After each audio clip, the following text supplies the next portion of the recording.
Alrighty, guys, we're back here with Ricky, Riff, and Chris, and myself. Curtis is the host, producer, and Beto in the back. How many podcasts deep are we at this point? We are episode 12. 12 deep. 12. Wow. I know, the weeks go by fast. Wow. Because, I mean, we've been running them every, 2 weeks now? Yeah. So, it's the worst part of my week. No, I love it. All right, so, guys, we're going to go into our first topic. We're going to go on how we film in public without angering or invading privacy. This is an interesting one. We have a funny little story to start this, and kind of where this topic came from. Were you with us when the story I'm about to tell happened? You will know if I'm not sure. Okay, then that means you probably weren't there. It just got brought up because it's been a while since somebody kind of questioned us about filming or said something, but randomly we were just walking at the swap meet, and this dude, probably a little bit older too, was like, "Hey, how do you do that in public without people getting mad at you?" And I was like, "Do what?" And he's like, "Film." I'm like, "Oh, I don't know. We just do it. We're cool with everybody here. Like, we're nice. Like, we kind of don't, we're not pushy with people. Like, if they don't want to be on camera, we're like, no worries." And he's like, "Well, I used to study law and it's not legal." And I was like, and I can show you one simple, quick Google search to tell you that it is legal to film in any public place. My favorite part when he was like, "I was 42 years ago in law." Like he knew the knowledge to the day, but it was like 42 years ago is like his knowledge back to what he knew. So I'm like, I always find that crazy when people do that. You're being filmed all the time when you walk around. I was walking down the street today, and there's cameras all over houses, everywhere. Yeah. You're being filmed constantly in stores. In this modern day and age, we're pretty much just be aware. Now, again, I want to make it very clear that we're allowed to film in public places, even if you watch like these videos that, in your YouTube feed where people are like, "You can't film me. You can't film. Call the cops." The cops show up, and the cops are like, "You're in public? He can film you all he wants." Now, again, that doesn't mean we're going to be jerks about it. If someone is ever questioning us like, "Hey, I don't really want to be on camera," anything like that, we immediately stop. We're like, "No worries. Don't even," it's not like I'm like, "No, dude, I'm a YouTuber. I'm filming you no matter what, man. I got you on camera, bro." It's like, I'll do it, but if you ask me not to, completely okay. I won't do it. How often would you say that actually has happened within your career of just doing YouTube? First of all, thank you for calling it a career. Second, Ricky, what was your thought beyond that? There's actually a couple vendors even still now that don't want us to film them, but they're cool with us. They're like, "Oh, you can film my stuff, just don't film my face. I don't want Asian people to know." Yes, yes, that's exactly what I was thinking of. The one who's, just be honest, the one who kind of is overpriced. Sometimes he has like comic stuff at Golden West. Some Garbage Pail Kids stuff. Yeah, he's had some great stuff. He's been a super nice guy. Yeah. Another one we had, remember the guy at Riverside who we used to buy from all the time? Oh, yeah, he really didn't want his face on there. And then one day out of nowhere, like we bought from him all the time. And out of nowhere one day, press play on that. Sorry, for anyone who's an audio listener, we have a beautiful blue screen Tales from the Crypt playing in the background because it is spooky season for us upon this time. It'll be Halloween. One day we showed up and we've always filmed there, always bought stuff, and one day he was just like, "I don't want you guys filming anymore. You guys never buy anything, blah blah blah." And I'm like, first of all, we do. Second of all, okay, like we'll totally respect that. But like weird out of nowhere, he was just like, maybe he like saw a video and didn't like it, or I don't know what the reasoning behind it was, but that's literally what he said. Like, we weren't buying stuff from. We were spending like $50 on his booth every time. And for us back then, that was a lot of money. That's when we were broke. Now I get asked like in my stores if that people want to film because it is a private place. Completely. So I could say in my stores, no, we don't want filming. I actually always allow filming. People want to come down and film. I'm like, yeah, go ahead. But out in the open, I've never understood like why people think that's not legal. Yeah. Because it really is just the First Amendment. Yeah. Totally. Let's go, bro. Yeah. Are you trying to get me to cry again about some America related? You got me last time. USA, USA, USA. Yeah, that was perfect. But I think what's great about that is that Golden West, being that it is a public school and a flea market is a public place to go, I mean, there's not really any gray area around that, right? No, it's an open space. There's many of people. There's only a way where you can like really define a face, like oh, that's them. But it's like, you're in a public place. You're just gonna expect to be filmed. Totally. Like there's security cameras, like you said. But I mean, in the gray area comes around is like the reasonable expectation of privacy, right? Totally. So that meaning that you don't want to chase somebody into the bathroom at Golden West, which I wouldn't at that bathroom. That is the worst smelling bathroom I've ever had. That is pretty bad. It smells like Gabbo's been in there pooping for a month. It smells like somebody's just rubbing poop on the wall and just writing their name. And which you'd be surprised when Ricky and I used to work at In-N-Out. There was one day when I was told to clean the bathroom, and it literally looked like somebody was drawing on the walls with their crap. And I was like, who does? It was probably like messed up homeless person who wasn't in the right state of mind. But what I wanted to ask you, and again, about what you said about the reasonable expectation is, of course, if I ever start recording and I can even see like some hesitancy or they're not fully down, it's like, dude, don't worry, I'm not going to film. Like, I'm not going to make you feel like you need to be any part of my YouTube world. Yeah. I was going to ask you, do you like it when people want to film your store, or do you not? Because there's some store owners who are like, I don't know, it's a little weird. And then there's some store owners who are like, heck yeah, free promotion. Oh, I love it. Yeah, okay. And you guys have filmed many times, and I've had, of course, Rick and Caleb film, and then I'll just get random like messages every once in a while. You know, do you mind if I come down and film? And I'm like, yeah, by all means. Sick. Go ahead. So I do. Have you ever had anyone film and then like you watch the video and it wasn't in a good light, or it's always been in a good light? I think it's always been in a good light. I haven't had anything bad yet. He started smirking when he says it. Pretty much always in a good light. Yeah, he just dusted off his shoulder like that was nothing. But I would say, but I haven't had a bad one. Yeah, I mean, yeah, that would suck if somebody came down and like really hammered you. Yeah, you know, then you'd be like, oh, what the heck? Yeah, maybe I'd think twice about it. But no, I have not. What has been your best approach when going to like a store that's not like a game store, but more of like a Savers or a Goodwill? Like, what would you kind of go about it? So those ones are funky because it's not the same, because if you call the front desk, the store, you're just going to get some random guy who's like, I don't know. And you go to their manager and they're like, I don't. Those ones I just kind of go in low key and don't like, I'm not really using it for any sort of interaction with people at all. It's almost like I'm able to tell the story later, and here's the footage that I can use of like me walking, you know, in the store, me actually looking at the games, because there was a very big time on YouTube where it was video proof or it doesn't exist. And that was a huge thing. I just left Goodwill and I got all this. Oh, huge in the collecting world. Prove you got it. Because in reality, Ricky and I could every weekend, if we wanted to, fill up our bags with stuff at home. Wait, you don't do that? Only on Saturdays. No. And then show up and then walk out of a booth. All right, Ricky, open it out of your backpack. Dude, I just got Hagane, $10. Shit, it wasn't on camera. I didn't want to be weird. Wasn't, but I did. So there was a period of time during that where you almost like had to kind of film to prove it. But I don't know. I think a lot of it, of filming in public, is so much about your approach to people. And I think that's really what goes with anything in the world, with sales, with marketing, with conversations. What is happening on the screen behind us? If you go in there,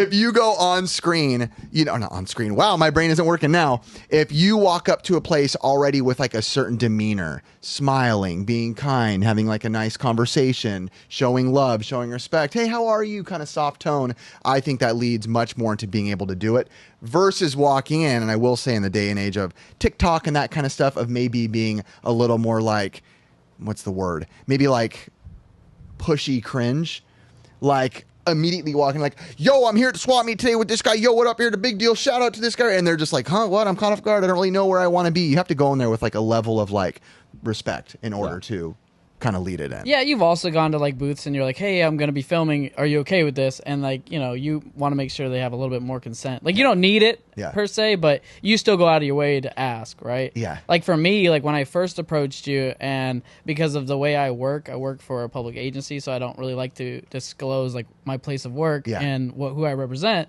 I just wanted to like go up to you like, hey, I'm not really comfortable being on camera, but here's the things that I'm giving you, right? Yep. And you were totally cool with that. Like you totally respected that. And there's only a few times that I feel like that's happened when people come with like gifts for you, right? Yeah, totally. I'm always a little more curious on Ricky's mind though too, because I have like a different personality type than Ricky. Like I'm a little more like, open to extrovert, pushing in a conversation, kind of leading into a conversation. When you ever hold the camera, do you ever feel weird, Ricky? Like, oh yeah, with that recording? Yeah, a little bit. I mean, it's especially when people start staring at you, I'm like, are these people cool with me doing this? Got it. But at the same time, also, I just realized your mic is like in your chest. It keeps going down. Ricky was hoping his boobs would do the talking today. Please. Do you guys watch like those first? I think they're called like First Amendment auditors, like on YouTube. Have you ever watched those guys? Mm-hmm. The guys that go around and like film businesses, they walk into like the public places, and basically because it's legal, but they kind of push the boundaries. They go a little further. Yeah, I think I know who you're talking about. They're usually out to kind of pick fights. They'll film the cops a lot. Yeah. I find it pretty entertaining. I actually watch that a lot. It's good entertainment, but I would say it goes kind of borderline harassment to a point. But I mean, like it's perfectly in their right. It is, but they're making a pretty stance point, which is what we're talking about, which is I can film you in public. I can walk into a town hall, a city hall. I can film you. I can walk around. I can film the cops. A lot of times the cops don't want to be filmed. They're like, you can't film me. And then they're like, no, but I can. Yeah. Yeah. And dang it. So they kind of take what we're talking about to like the extreme. And it is usually a lot of confrontational stuff, which makes it entertaining to watch. I'm not such a big fan of the mindset of like, well, because I can. Right? Like the entitlement of because I can. Like, yes, I can film everybody doesn't mean I'm going to go film people who don't want to be filmed just because they don't want to be filmed. Right? And I see that a lot like with cop stuff too. You know, people are like, well, I don't have to do this. And I'm like, how long until they get beat? You know? I would say just for like the purposes of what they're trying to get across is the First Amendment. Basically, I can film in public. But I mean, I get what you're saying. They're both used in different terms and references, right? So like yours is for YouTube. Theirs is also for YouTube, but theirs is for like reactionary. I get it totally. And like I'm a big believer in the Second Amendment, but that doesn't mean I'm going to walk into a place and be like, look at I gotta get just because I can. Like, check it out, people. Like I don't need to do that, right? Just because things are legal or allowed, there's a right way and a respectful way, which is only going to make your side look worse if you're going around showboating like an idiot. And the same goes for YouTubers, which is I kind of always hated that word because even Retro Rick and I, that's our big joke. Every time we're like, hey, dude, we're YouTubers. We like do the duck lips and like vlog. We're like, what's up, guys? It's Hell Day. Like, everybody look at me. Like, I like more like the American Picker aspect of like documenting what we do versus like the I'm a YouTuber look. If anything, I low key hate that word YouTuber, but it is what it is. I get that that's what goes along with the territory. Now, I've been on the tail end side of this and seen it firsthand. Has there ever been an event or a place where you've been filming and somewhere like you got kicked out at? Jeez. What? I mean, we didn't get kicked out, but it's like the first time we actually got yelled at. Do you remember Andy was filming for us? Yes, but he loves to push boundaries. He loves to push boundaries. Can you go into details on that or no? Sure. Go ahead, Ricky. If you remember, I remember. If you don't. Go ahead. You're a good storyteller. I like it. No, we were just out OCC, and our buddy Andy, he's one of those guys, loving it to death. He's one of my best friends in the world, but he's like, I'll push your buttons if I need to kind of guy. He's a man's man by all means. And we were at the swap meet, and we were just filming in this booth, and he was just sitting. That's just how he is. The guy's like, excuse me, I don't want you filming here. And he like puts the camera. He's like, why? Is this stuff all stolen?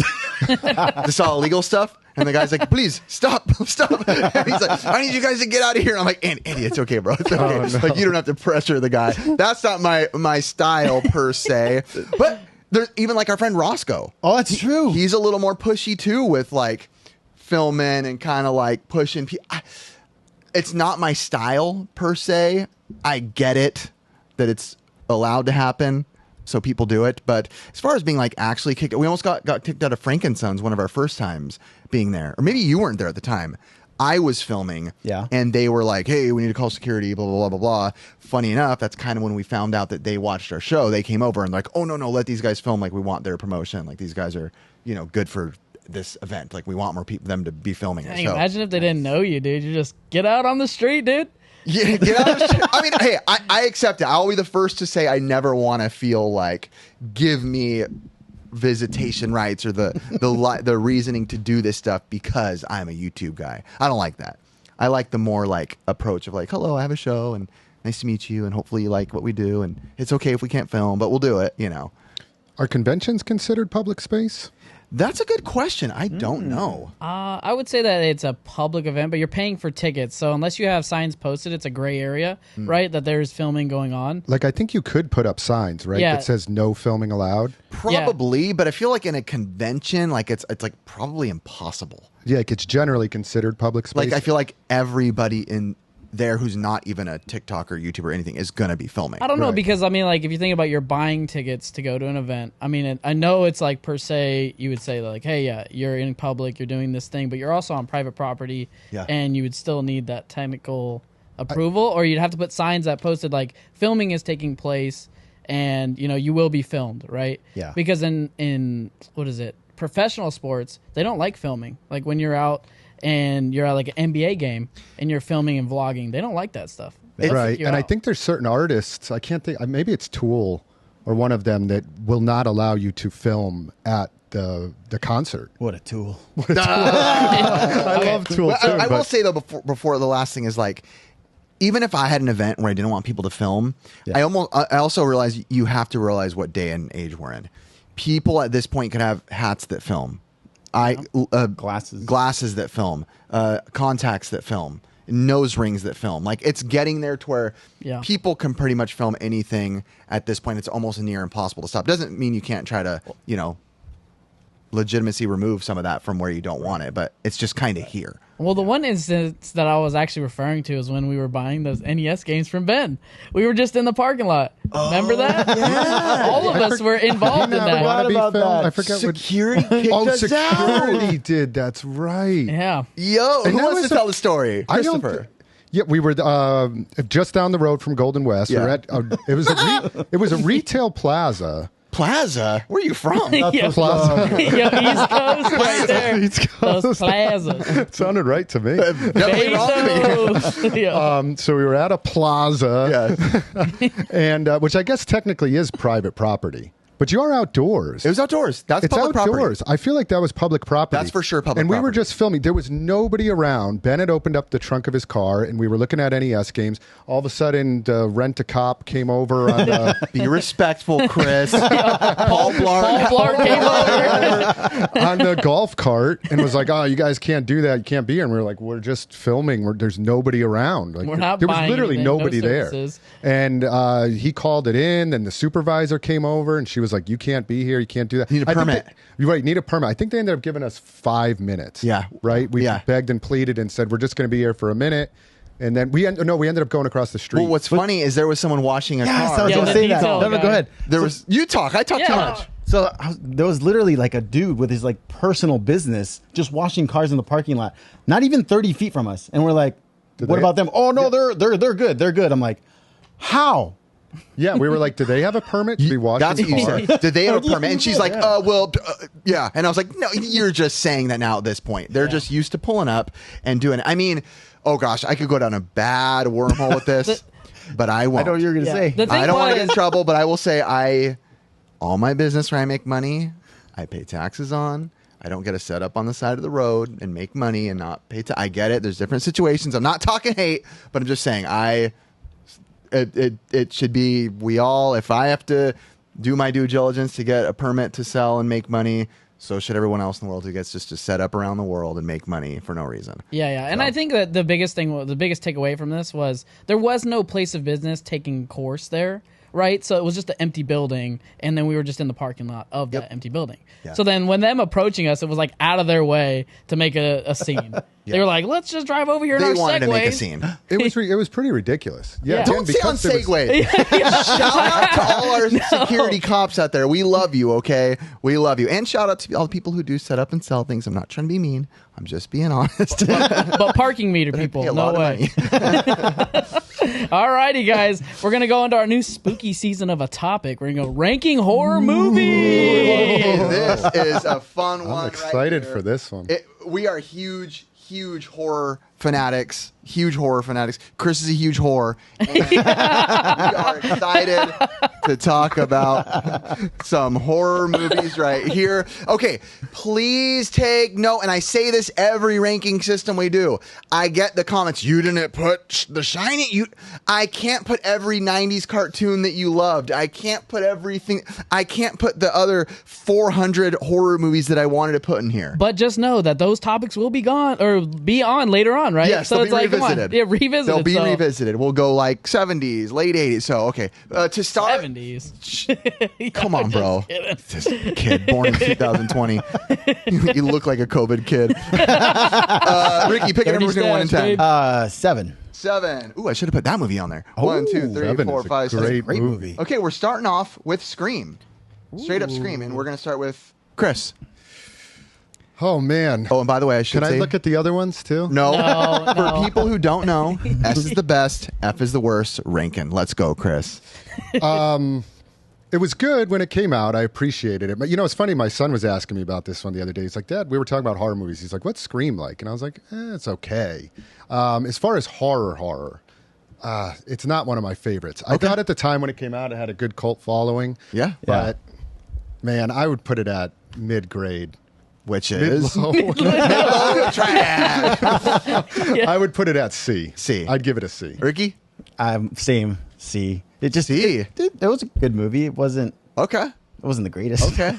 I would put it at a B just because it was like I bought that. That was my first mask that I bought as a Halloween. Like Really? Yeah, Scream. And I was a late 2000s kid. Wow. But like that was one of the first things that I Fauci told Curtis to buy a mask, and that's what he bought instead. I like it. That was one of my first. Mask all COVID. Dude, I'm not even going to go there. Okay, well, it's all good. Yeah, that was just one of my first Halloween costumes. I have a good nostalgia with it. I would say B. Scream, I'm going to go A. I really like the original Scream. I love what they did in the beginning by introducing Drew Barrymore. They turn you on your head by thinking, Drew Barrymore, main character. She's going to be the driving force in this movie, and she is killed immediately in the movie. Yeah. And I know Black Christmas was one of the first movies to use the whole phone call scares, but I feel like this popularized it much more to where phone calls kind of became a big trope within movies after that, even though I think Black Christmas was one of the first ones to start it. Love it. I really love the acting in it. It's just a really fun movie for me. I'm going to go A. So A, C, C, B. Yep. That's B. B. Kinda? okay. That's B. just like a lower B. Lower B. Mid-low B. trash. Okay, low Chris. B. Okay, I'm going to just grab one at random. Friday the 13th, baby. Oh. We're going to go Ricky. Well, go ahead. Are we Go ahead. talking series now? No, that's cheating. All right, so We're it's going just movie. Friday the 13th 1. Yes, we can do Original. a horror sequels or something. Okay. Whatever one is on the screen is one we're talking about. So you can't do what Ricky did and vote on Strider when we're not talking about it. Why you got to bring that back up? What you got, Ricky? Friday the 13th. I'm gonna give it a B. I really enjoyed the story. I think it was a story that I like really enjoyed. How he was a kid, it went into the whole thing. Wait, am I thinking of it right? I don't know if you are, Ricky. Oh my gosh! My favorite about this is that the mom is the villain. Yes, Right. It's The mom's the mom villain. with the bag over her head. Because when you think of Friday the 13th, She does. She has a that's the bag same over way I her hang out with you.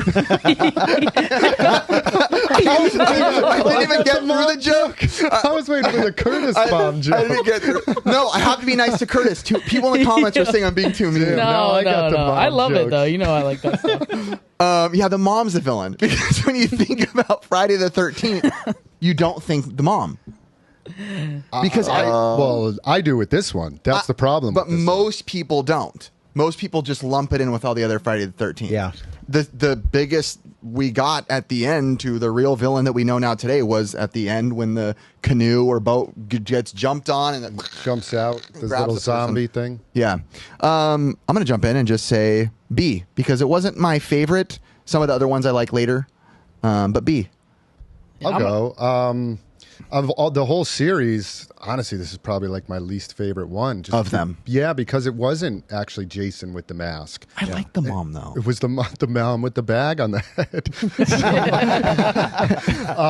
There are some good kill scenes in this though, and there is. It's not terrible, but I don't know. I still of all the ones, I'd give this a B. Okay. B. Okay. I would say solid B for me too. Yeah. So where's this put it? B. I think it'll be. Yeah. It kind of lands in that place because so many people, I think when you think Friday the 13th, you think S. But I don't think if you're singling it out to just Friday the 13th Yeah, if you love- original. Yeah, like the Yeah. series is an S. Are we going, was that mid B or is that below Scream? I would say above I screen. think it was above. Okay. Same. I'm going to randomly grab.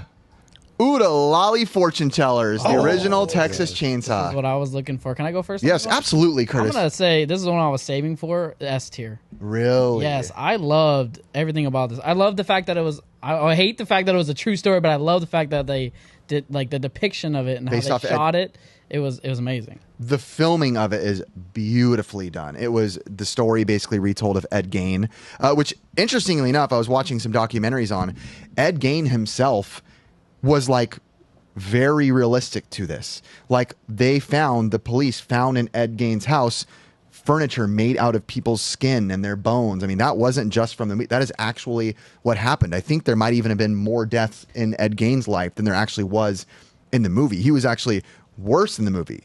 I mean, you think about how long they literally have 2 hours to depict a film, and then his whole entire life he's been doing this pretty much. Was Ed Gein the like big, tall serial killer? I don't remember. Like he's like his height. 6'8". That might have been Gacy. No, it wasn't Casey. I think it was Ed Gein. Maybe he was. I don't know. He's a really big guy. Let me look up the internet real quick while you guys are depicting this movie. Yeah, I think it's one of the best in horror. I would absolutely say S as well. And I even liked, I think it was the Jessica Biel remake. That was a great one. And I saw that. That's the really Rob good Zombie remake. That is so good. It's really good. That was the first Rob Zombie remake of this, which was unbelievable. Yeah. That's what I'm thinking of. Yeah, that one is really... And Texas Chainsaw Massacre 2 with Matthew McConaughey is really good. And it's more goofy, though.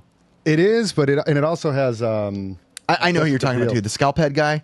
The guy with the metal head? Or is that 3? No, it has the guy with the leg, I think.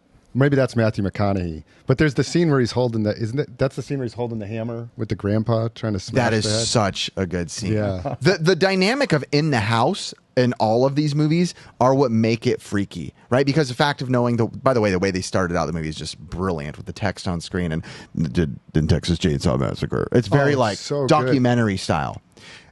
I'm a huge horror guy. This is by far one of the best to me. What are you guys putting it at? You put it at... He said S. I said S. Just to jump to the game, by the way, which just came out on this. I downloaded it the other day. Me too. Did you? We should play online. Is it online? Did you play it? No, not yet. Don't tell me. Up. No, I don't want any... Yeah, that face said it all, you idiot. So you were right about the Ed Gein thing, right? So it was from a guy who was the butcher of Plainfield in Plainfield, Wisconsin, and he was only 5'7". Okay, so it's not that guy. There's another serial killer that was like 6'8". I thought it was Ed Gein. I got to read about Ed Slender Gein. Man. I don't know much about it. I mean, it was from like 1906, I guess, is like pretty much... 1906? Yeah, he was old. Shimamon Nino. What's your rating? Oh, man. So, well, let me just finish on the game. Do you want to hear about the game? No, you don't. I don't want... honestly, I'm not a spoiler guy. I'll just say the beginning when you said like the intro scene, they start the game Let's like that. go. So the music is like there that. and it's really incredible. Like of course, it's similar to like the Friday the 13th game. Yeah. Do you want my review on it? No. Or no? You don't. Okay. I don't. Dang. Out of respect. I'll just say I only played it once and then I put it down. Kind of like your mom. No, I was kidding. I'll get hammered today. So, Kind of like your mom. so I'm S. What were you? S. 2 S's. He just got it. I love you. It's an S for me. I absolutely love this movie. It's one of my favorite horror movies. I love the grittiness of it. Gritty. It's so dirty and like real life. Dirty. That's the word. It's dirty. It's just so good in the filming of it. And again, I'm just going to reference this again because I was talking about this with my son the other day, and he was like, "How come like none of the serial killers, like the guys in any of the horror movies, can get killed? Like Jason comes back, Freddy comes back. Leatherface is like one. They never hunt him down. They never kill him somehow. Just disappears. He just disappears. He's always like running and hiding. There's like an elusiveness to him. But I don't think they ever kill him in any of the movies. Do they? Do they ever kill him? I'd have to go deep. I watch think so much horror documentaries that I lose what movie anymore. Together. Because I literally watch hundreds Which, by the of way, them. we've talked about, but I watch hundreds of those. Every night I go home Same. and watch those. Yeah. But the problem is I'll watch 7 of them while I'm driving somewhere. And then I get back and I'm like, wait, which one was the one with that guy? Because they all blend together after a while, yeah. Ricky, what was your rating? It's S for me. They're S. You don't have to give it an S, bro. No, I'm not giving it an S. No. I'm giving it an A. Okay. I really enjoy it, but it's A. Ricky just wanted to say S.A. Dang, man, okay, so when I was saying 1906, that's when he was born. That's still A+. Oh. That's still S-. That's still That's it's a low S. Okay. Or actually pretty high S still. Ready? Yeah. Child's Play. Or some would think, I mean, when you ask people, hey, the Chucky movie, they're like, it's called Chucky. I'm This like, one no. tortured me as a kid, man. Tell us. Yo, I'm gonna say just because it's just a scary thought of like a doll being alive and all that stuff in the series. I'm just going off of Child's Play though. I would say it's an A for me. Okay. Just because I was freaked out as a kid. Absolutely. Having that little thing, and the I don't know how to explain it. Like just the way he came off as this persona. Oh, You know, dude. like bad A as could be. Yeah. Chucky's first like verbal words are like completely vile. It's not like he comes alive and he's like, "Wow, I'm scary." He's like, "Yeah, you horrible word, horrible. Worst word you could say to a girl." Like it's like he comes off like it's not just like a slow. You know, a lot of horror movies. What's the chant in this? Crumb dollar something. Charles P. Ray. Charles P. Ray. Is that the guy's name? Yeah, I think so. know. Look up if it's Charles P. Ray. If it's Charles P. Ray as the name of the person that embodies Chucky, then I feel very smart right now. All right. That's pretty good. You guys keep going on your ranking. My rating, absolutely. I'm going to go B. Even though I love it, it wasn't my favorites of the ones coming. This is actually one of like my least favorite series. I don't like Child's Play. Okay. Never did. Okay. All right. I'm gonna go. I just didn't like. I don't know. It's the little kitty doll. I prefer the other ones with the. Yeah. Just doesn't do it for me. Okay. I'm gonna go D. Oh, What were the other dolls? dang. Barbies? Yeah, Was it like I'm not Barbies? a big fan. was it Charles L. Ray? Or Yeah, you were right. L. Ray. Something like that, right? Yeah, Chris only like Barbies as other dolls, right? That's all right. I That's like. it. To me, that is a horror movie. Yeah. The Barbies. The new Barbie movie is a horror movie. To me. Furbies were horror movies. No shot, dude. That literally reminds me. Simpsons. Love. Yeah. I thought you loved me. Yeah. All right, what so- you got, Ricky? I got an A. I love this.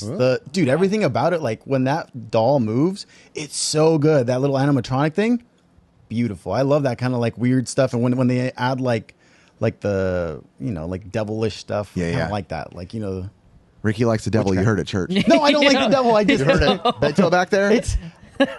it adds to the realism to me. I'm like, oh, it's gonna happen. Also, Beto, I don't know if you want to check that camera. All right. Yeah, I love it, but that puts us at A. D. Hammer it, Curtis. I said A. Yeah, you Oh say. yes. So that puts it Bring at down. still a low A, right? Like a no, high B. That's like a B. C. You plus. cannot drop that You much can't drop from it that low, bro. AAA. Come on. Bro, come on. All right, I'm gonna go with what is this one? I don't even know what I had right here. Ooh, The Stranger. Oh, you added that on here? Go ahead, Ricky. Suspenseful. Dude, this movie is so good. It creeped me out a lot because you want to know why? Because where I used to live, Aaron knows, he used to spend that all the time. My windows, there's no blinds, no nothing. So it literally reminded me of this movie. Right after we watched it, I could not sleep because all I could think of, like someone staring at me. Yep. So good. Rating? Rating? I'm gonna give it a high A. High A. Help me out with this one. Is the Strangers the one where it's like the family mimics the family? The family is wearing the masks. Like there's a girl. No, they don't mimic them. They don't mimic They're 'em. preying on them, and the whole reason they say why are you doing this is because we can. But They're right. So they're just like at the house and they Yes. show up with the mask. and it's based on a true story. It's been a almost while like since worst I've case scenario for your family because there's no rhyme or reason. You didn't do anything wrong. There's Yeah. nothing to prevent it. It's just like we're here to literally torment you. What is the other movie I'm talking about where there's like literally the family is like duplicated? The multiplicity? So you don't remember? I remember this. You No, don't get I a do. vote if you don't know. I do remember this. I do. It was actually pretty good. I do remember. It's been a long time. I'll give it a C. Okay. It's great. It was really good. This thing gets a C. I would say it's a C for me as well. I just didn't. I mean, I'm a big fan of like suspense and all that. Okay. I would just say that like for me, it was just more of like a kind of a dud movie. Okay, that's all right. That's a dud answer. I think A with Ricky, but I also think Dud answer. I mean, did I see it with you? You might have, yeah. I might have seen it with you, and I think it stuck with me more. It was definitely more built off slow suspense and a slow burner than like boo, scary, which I like. You know, being like a Silent Hill guy, I like that slow burn of stuff. So A Sounds for like me. Count Chocula right there. I love to count. AACC. That's B. That's B. That's B, baby. All right, up next. Ready? Yeah, Here we let's go. Halloween. Oh. By the way, if you've never noticed the front cover of Halloween, how brilliant that is. It's a hand with a knife multiple times with the layers going down, and it slowly turns into a pumpkin. But really, it's just replicating the layers of a hand holding a knife. I did not. Ever Most notice people that. never catch that their entire lives. I only ever saw the first hand with the knife. Yep. It's the same hand. It's the same hand, but the opacity of like the lines of the fingers go down each time. Wow. The more Makes you it even know. better. Learning Art, baby. with Riff. Halloween, Chris, Mr. I did not know. Rate that for me, baby. I mean, I absolutely love it. And the first one was really one of the best ones, too. I feel like the first one was good, second one was good, but this one in particular, just the introduction of him, the music, by far, the best intro scene to any horror movie is this. That POV, first person. Yeah. kinda- Oh, man, I just love it. S for me. Okay. Yeah. I love it. Nice. I'll jump in. I will say A. I really do love it. I've loved the Halloween movies, pretty decent amount of them. But I will say my personal favorite too is the first one. I love, like you said, kind of what it set up, and I feel like it was one of those pioneers too of a lot of different things within filming, which I like that kind of stuff. Sometimes I look at like liking things more not just because of what the product is, but the reason they did certain things within the movie, and that sticks to me when it like impacts culture moving forward within that realm, like within the way they shoot movies in, you know, horror cinema. So for me, A. Have you ever seen Halloween 3? I've seen all of them, You're familiar with Halloween 3? Season but again, of the Witch? they all blend. Absolutely, I have. You know, Michael Myers is not in that one at all. Oh, that's The one where because they're he in was Ireland. He was busy shooting Austin Powers. Yeah, I would say A. I liked it a lot. I liked it a lot. I liked it a lot. No, I just liked it. I liked the fact that like whenever they would be running away, lock the door behind him, and he'd be in the second story. Somehow, literally a frame later, he is downstairs following you behind your back. It doesn't. There is no explanation, all right? Dude, it didn't make any sense how he'd just be like, roll out of a window. He's already downstairs and he's chasing you down. They never need to make sense. Magical. Yeah. Well, just to go back to that Halloween 3, it was interesting about that is that it was filmed. It's a totally different plot. It's filmed in Ireland, and again, there's no Michael Myers in it. And they said that they had intended it to be a Halloween series based on just Halloween in general. Again, they all get lost to me. Is that the one where they use the TV to market to kids? Yeah. Yes, that's a great one, though. It's actually I like pretty that good. one. Yeah, but it's in Ireland, no Michael Myers. And it's expensive on VHS. It is super expensive. And it's a great got cover. like a weird cult following to it. But then I guess they came out with that one and people were like, well, where's Michael Myers? And then it wasn't until Halloween 4 they brought him back. It was but great, I always though. just find that pretty interesting around the series. Only guy I know who can get shot 7 times and still keep walking. Do you not know? Other than 50 Cent. I was going to say Schwarzenegger. Ricky, what's your rating? A, just simply because it's good and I like that song. Oh, that's iconic. I think that's one That of like the, makes it what it is. I Like, think That's that's iconic. dear God. one of the best ones. So that's a solid A. Right now, Texas Chainsaw is still holding it. Already, I'm going to move fast. Nightmare on Elm. I'll start. Go. I am a huge horror guy, but horror community. Please know. D. I've never liked Freddy. He's not my villain. I've never enjoyed him.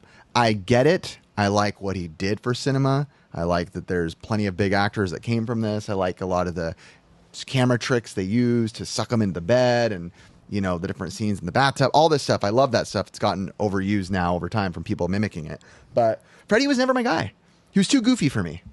A little too goofy. It was almost like I picture Ernest, like Ernest Goes to Camp, if he was a villain, which I love Ernest, but I want it to be actually comedy. For some reason, it was a little too much comedy. I know like Chucky was obviously comedic as well with the one-liners and the zingers, but just too much for me. D. Man, it's really hard to take away from like you getting a D on that. It's kind of surprised me just because I feel like the FX and the makeup that went into that whole movie was just friggin' superb. It is. It definitely transformed a lot of like horrors and how they go about doing makeup. So I would say for me it's a B, not a D like your dumb answer. Whoa, But sorry, I was going to say something else. I was like, relax, homie. no. Christopher? I'm with you on some of it. It's not one of my favorites. Like I would prefer Friday the 13th, Texas Chainsaw Massacre. I know it's corny, but I kind of appreciate the corniness of it sometimes watching it.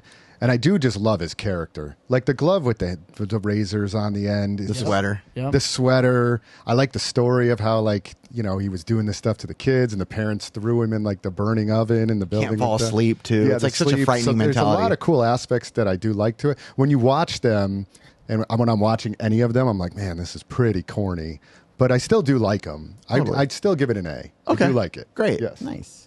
For me, this is actually S tier. Ricky! Believe it or not. Ooh. It's one of those movies that freaked me out because I was a kid when I was watching it. So even like, dude, even going to the toilet, I was scared, and I always thought the claws were going to get me. No, that was Wow. it, dude. That was it. No. But this, it was the claws. Ever since I saw Johnny Depp get taken on the couch, I'm like, or on the bed, I'm like, dear God, that thing's going to get me. I was scared of the toilet because of Jurassic Park. Remember the guy who got taken out right when he was sitting down taking a dump? I was like, oh no, worst way to die.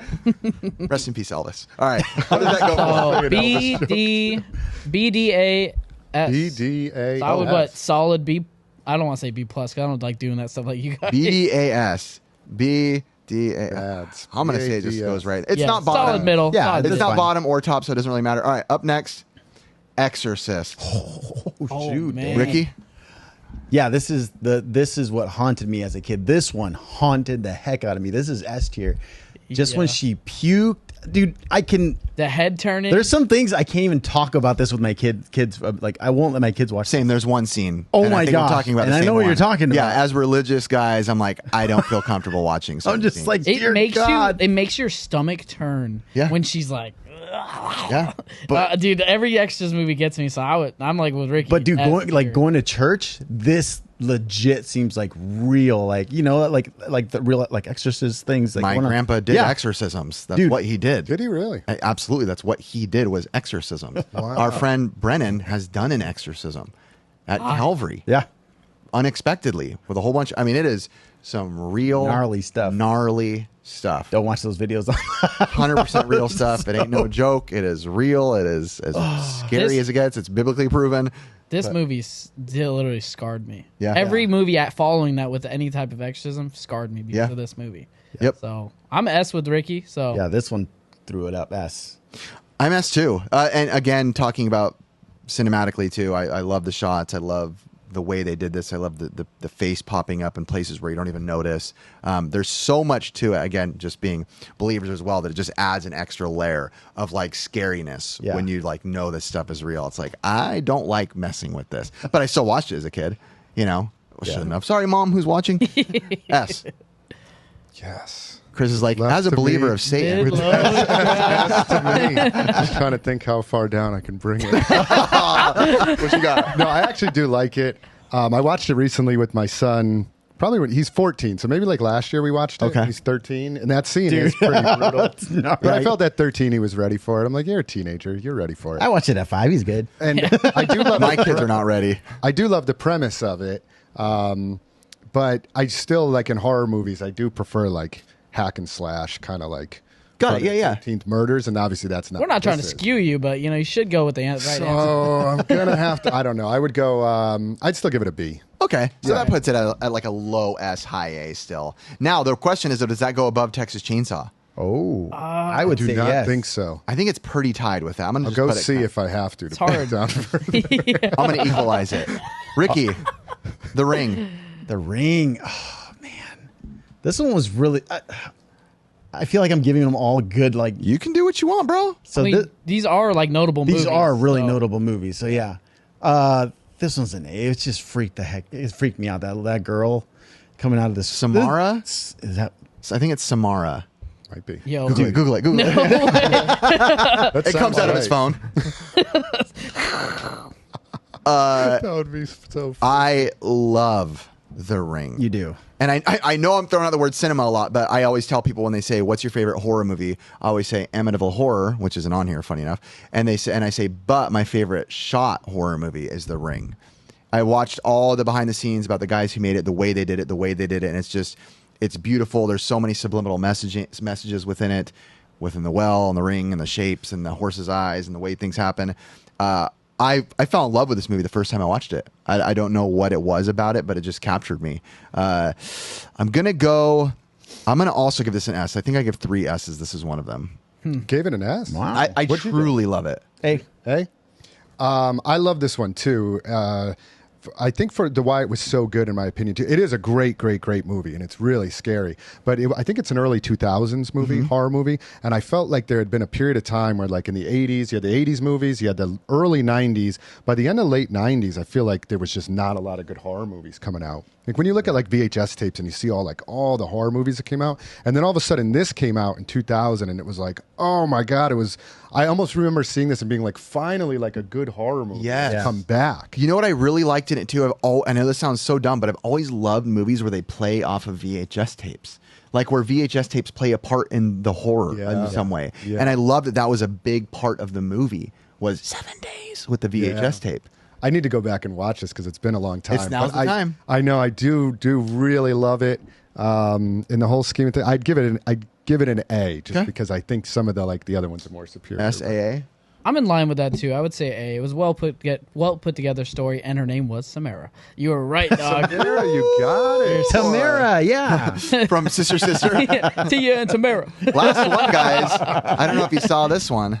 Oh shit. Saw. Can I start off with this one? Yeah, I would absolutely. say that I was not a big torture fan. I don't know. I don't get my rocks off to it. It's going down to a D for me, man. Okay. Saw D. Dang. Ricky? You saw a D? With your mom?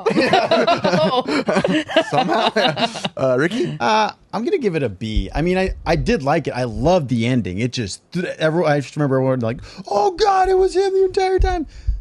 It was That's what I like about it. That's why I liked it. You're right. The torture stuff, I was just like, dang, this is a little much. It doesn't get my rocks off, man. Seeing a little jigsaw on a little tricycle going around. Do you remember the one where they jump into the pool of needles? Yep. Yep. That was like still 2 or scars 3. me. Still, I mean, even then, it still doesn't get me going. Like I'm not the But I think that's what horror is supposed to do. The majority of the time, it's not supposed to get you going. No, but I would say like suspense wise and all that stuff. Like torture just kind of disgusts me. Right? Got it. Okay, disgusts you more, Chris. For some reason, I like the torture. This guy's so sick. Another one that I actually really love, which is not on here, but Hostel, which is like very torturous. That was tough to watch. That one is tough to watch, but I really, really like it. Sicko. But I do like those a lot. This one was, again, and I think another early 2000s. I don't know which one came out first, this or Ring, but there was so much anticipation about this movie when it did finally come out. I actually really loved it. The later ones are all kind of corny, I feel like. A couple decents in there. But just that concept of like, you have a saw and you're chained up and like, what do? Are you going to cut your arm off kind of thing? I just remember like a huge buzz, people talking about that. Yeah. Like, man, what if you were in that predicament? So I'd give it an A. I actually really liked it. Okay. It's good. Yes. How about you? I love it. Oh, he does. I love you're a Saw. sicko, too. Sick Saw. I saw all of them in theaters, bro. And I would see them day one they would come out. I still remember watching the ending, like flipping my lid. Like, there's no way John Kramer. Like this. And actually, and then I showed my dad it like years later. And I just remember I knew it was coming because it was like on DVD. And I like went, I wish it was like in the age where I'd, cell phone cameras and record my dad, because it would have went like, viral. It was my brother watching and my dad, and I was behind the couch. I knew it was coming. And the minute he got up, I could just see it unraveling in my dad's head, like, no, it's been like that. Like classic. And I'm like, let's go. Like, I feel like it's very hard to get back what movies could do back then. A little bit, yes, internet days, but like pre-popular internet, pre-rumors, like to show someone a movie where they can be genuinely like their whole entire what they thought completely twisted, like The Sixth Sense. Like, you can't get away with that now, like, because everybody knows, it goes around, you find out on the internet if you even search it once. So I shouldn't be giving out more S's, but I'll go A+. So that was I would say I'm D, B. A+. B? I was A. A. Okay, so that's a solid A, high A. All right, so what are we going to end it on with what was first? It looks like the bottom of the barrel is barely Scream at like a B- high C. Top, Exorcist and Texas Chainsaw are pretty much tied right there. Rochambeau. No. I'm going to say they both get it right there. Yeah. I like it. Let's All right. go. All right, guys, we're going to go on to our next topic, theft at conventions and expos and swaps. Like, is that a big thing going on right now?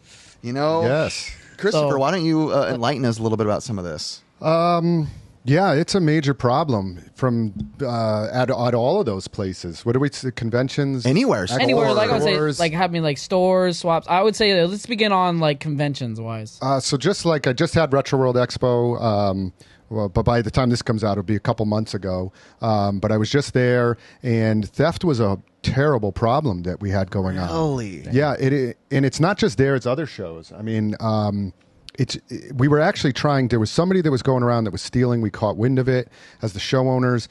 What can you do? We got a description of the guy, and we were trying to find who that person was. But there's thousands of people. But and that's just one person that actually happened to get A glimpse of it. A glimpse of it. And I'm sure there's just tons of it that goes on. Every year we hear stories about theft.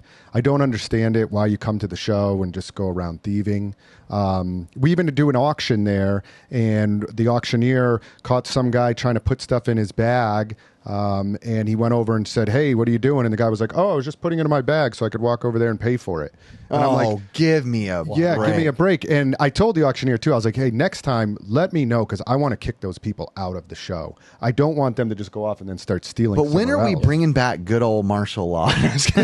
When are we bringing back like cowboy days? Like, cool, I caught you. Let's go outside and go in a ring with 14 guys are going to beat the crap out of you. I know it's horrible. No, they deserve it. Instant karma is such a... a desire. You know how awesome it'd be? Because Chris has wrestling at his expo, and it was pretty awesome to watch. And one of the things that would be awesome is you make them sign a waiver, and they have to wrestle those people that are at the expo. No waiver. No waiver. Yeah, I was going to say. You're going to get hurt, actually.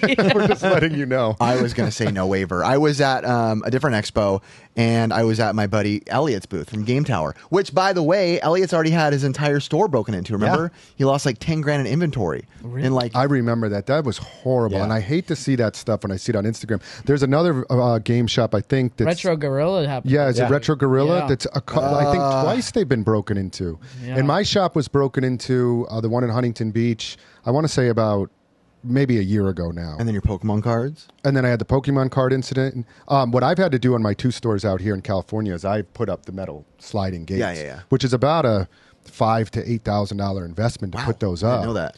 Yeah, they're expensive. I've wanted to put them up in Connecticut, but it's tough to find somebody there to actually put them up. I've had a few break-ins in my stores in Connecticut, but never anybody go through the glass door like they did With Elliot.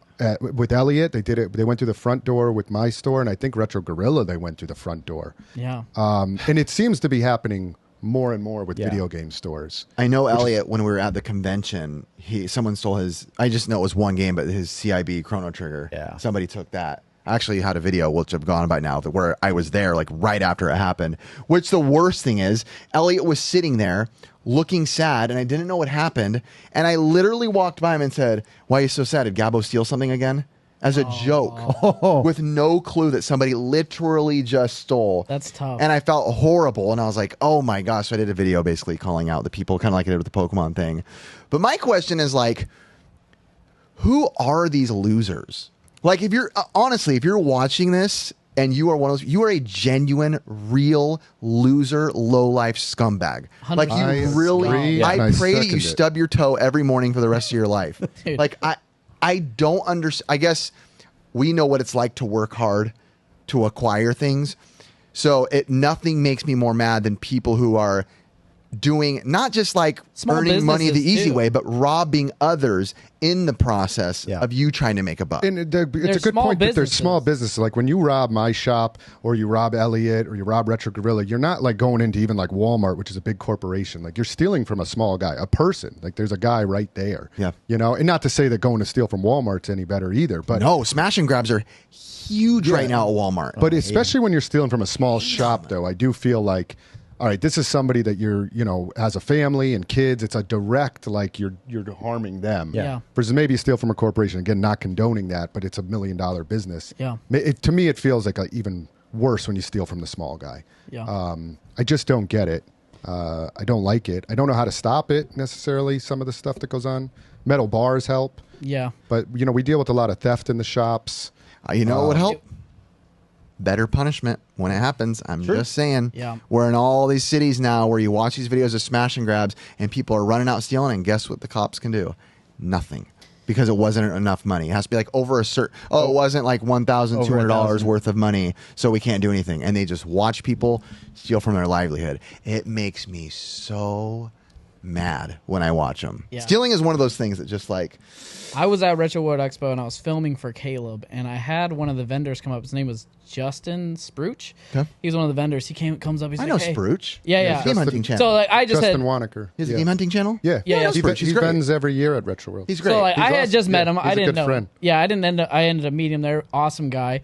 And I just felt so bad. He came up to me and I was filming for Caleb, and he goes, "Hey man, have you seen this guy? He's walking around. Just be on the lookout for a guy who stole a CIB Evo."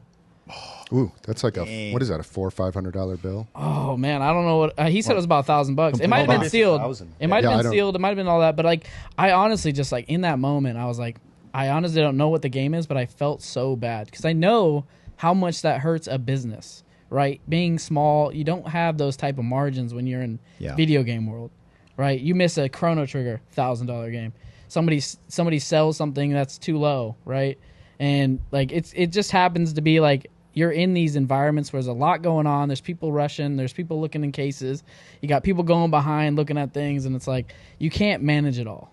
Yep. You know what I mean? And it's tough when it's like you see some guy you just met, I would say he was like super energetic, very happy, easy going, and he just comes up to you and just breaks that on you and like, yeah, he was kind of good spirit about it. He posted but- about that a bunch on social media, and that he kept saying like how he had a great weekend, even though he had an incident that kind of ruined it for him, which was that. Because I'm sure it can ruin your whole demeanor. Yeah. I was just recently at South Coast Plaza, and there was literally a sign on the door that said, due to too many smash and grabs, we will no longer have a physical store here. We'll let you know if we open. Like the manager, you could tell, like, typed it out and printed it off, pissed off.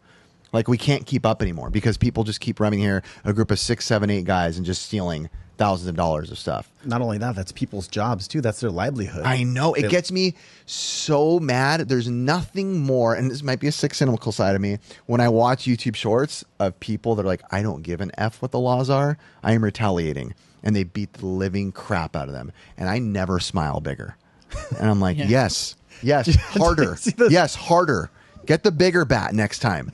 I can't stand these. They don't realize that it's not just a store. It's you, it's your wife, it's your kid. It's maybe the ability for your kid to buy football pads because now he can't because you don't have enough money.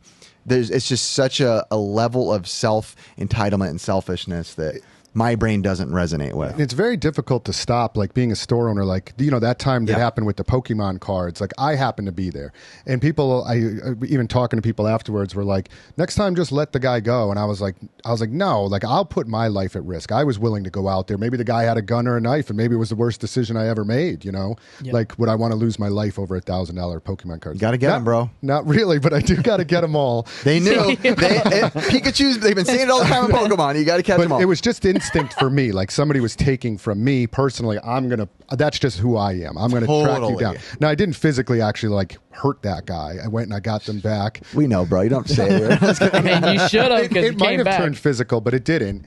You know, so nobody died, nothing happened. I got my cards back.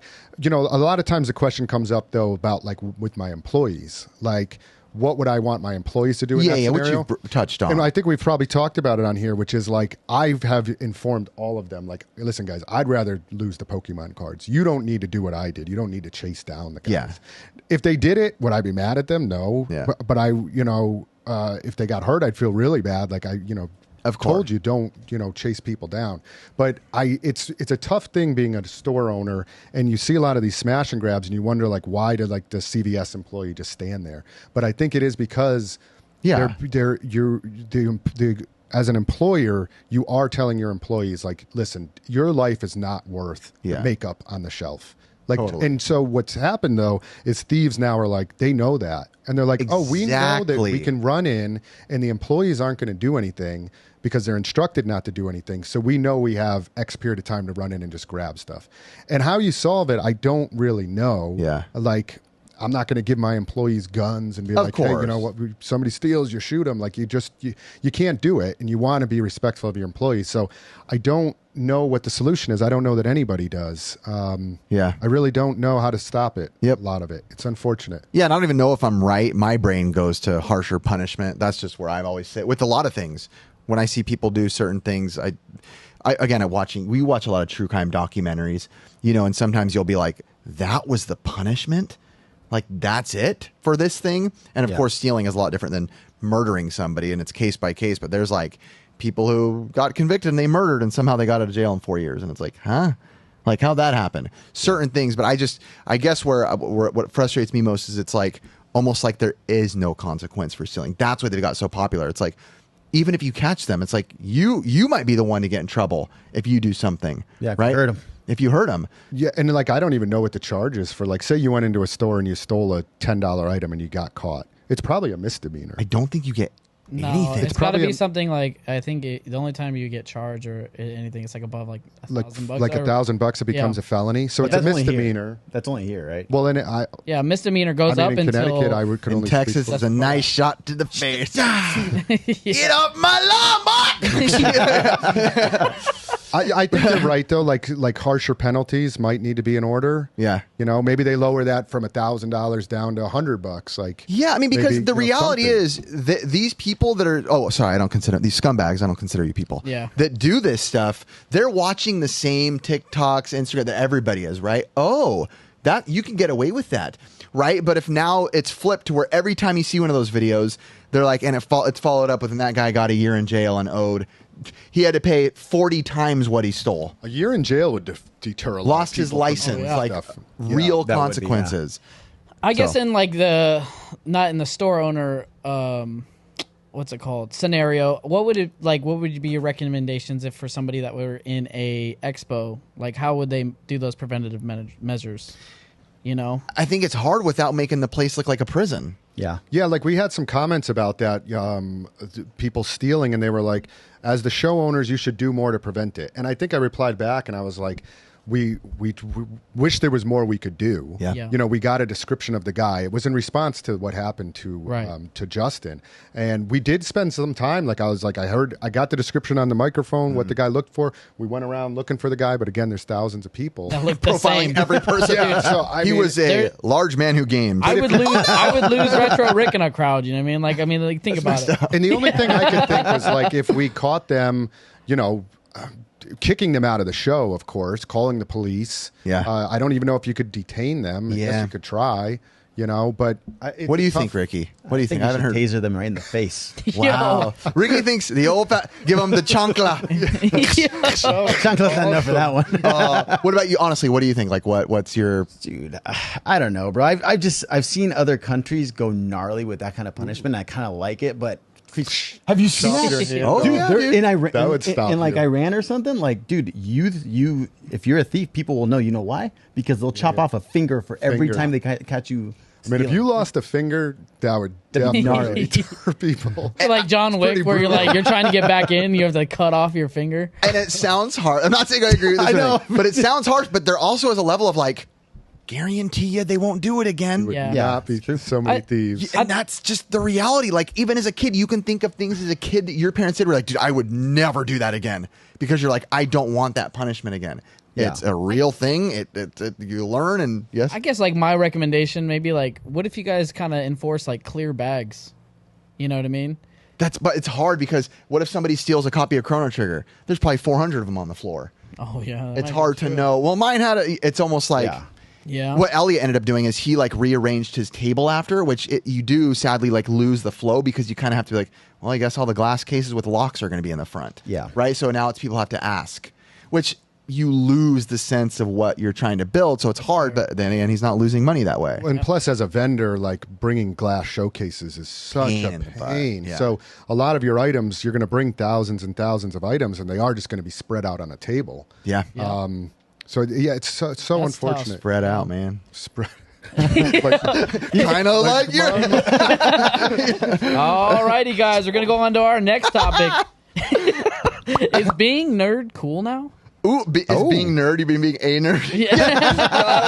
Darn, I can't read. I'm just kidding. Here we go. This is a fun one. I thought of this one because there was a conversation that I had maybe a couple of years ago, like when Fortnite started to get popular, and I just had some people be like, it was like one of my random friends that I barely knew at the time, but he was like, hey, what is it like that like it's cool to be a gamer now? And I was like, that's an interesting question. Like you know, when Fortnite came out, there was like, you know, Drake is doing it with Ninja and all these people are cool and everybody's hip now and every athlete under the sun. now, everyone's a gamer all of a sudden and it's cool. Everyone's putting on the nerdy glasses with no rims to look cool because it's cool now to be a nerd.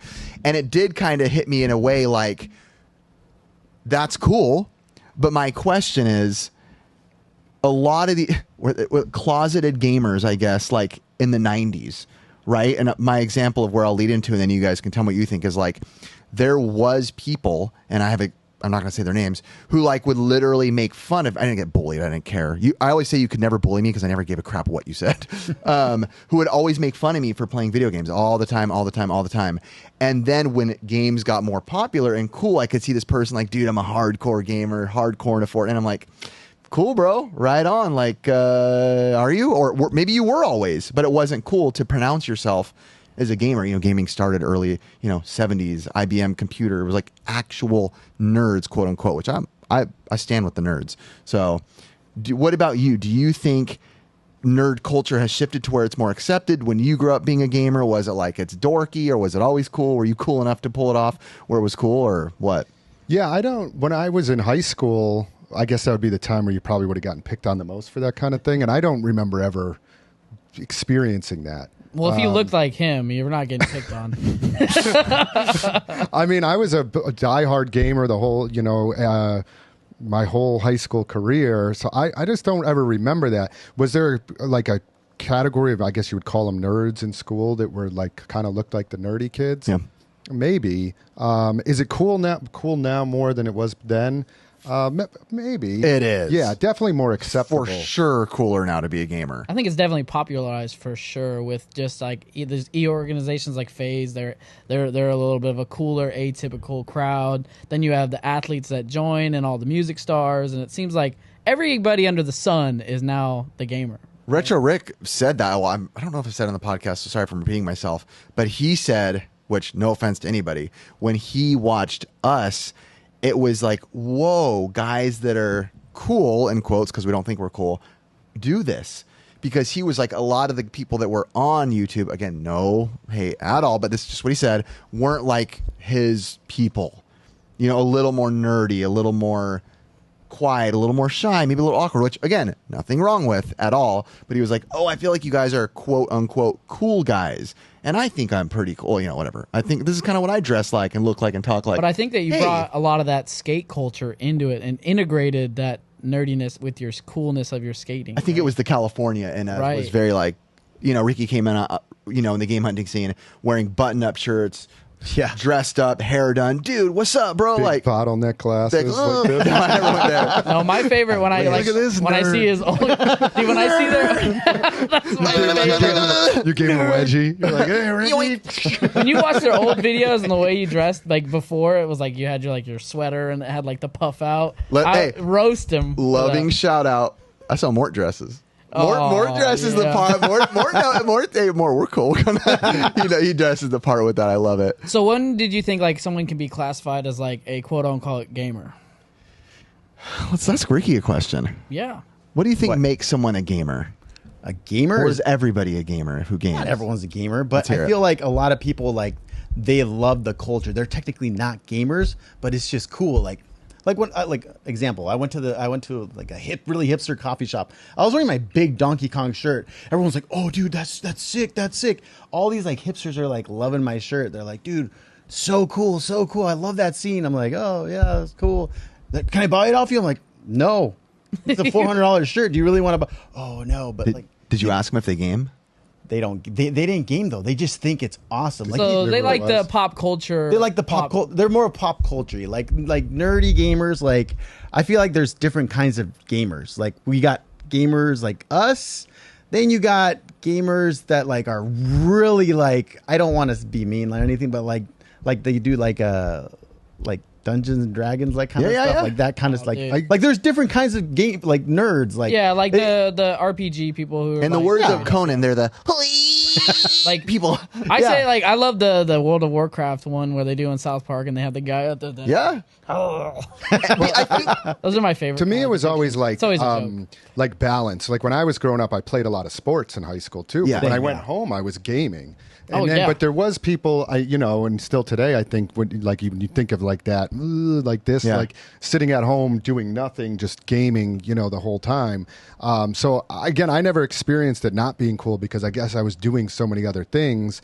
And when I with my son who games, I was like, that's cool. You're going to be a gamer, but you're not going to sit in your room your whole life. Yeah. You're going to join sports teams that, if you get out, enjoyed them. Yeah, get out. Touch grass, baby. Yeah. So I've always felt it was like a good balance. My goodness. So literally well, it's really naked women back there. Oh, I don't know if the idea of like sitting in your room, like just doing nothing else, if that is cool necessarily. I think it's cool to like do other things, live your life, and be a gamer. Yeah, I think is what I would say is cool now.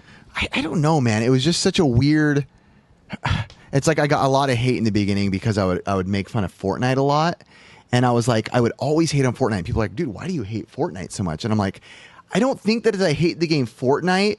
I think I hate what kind of gamer it classified me as, to where anybody I met, I was like, yeah, I'm a gamer. They're like, oh, Fortnite? And I'm like, no. And then ask me, oh, Fortnite?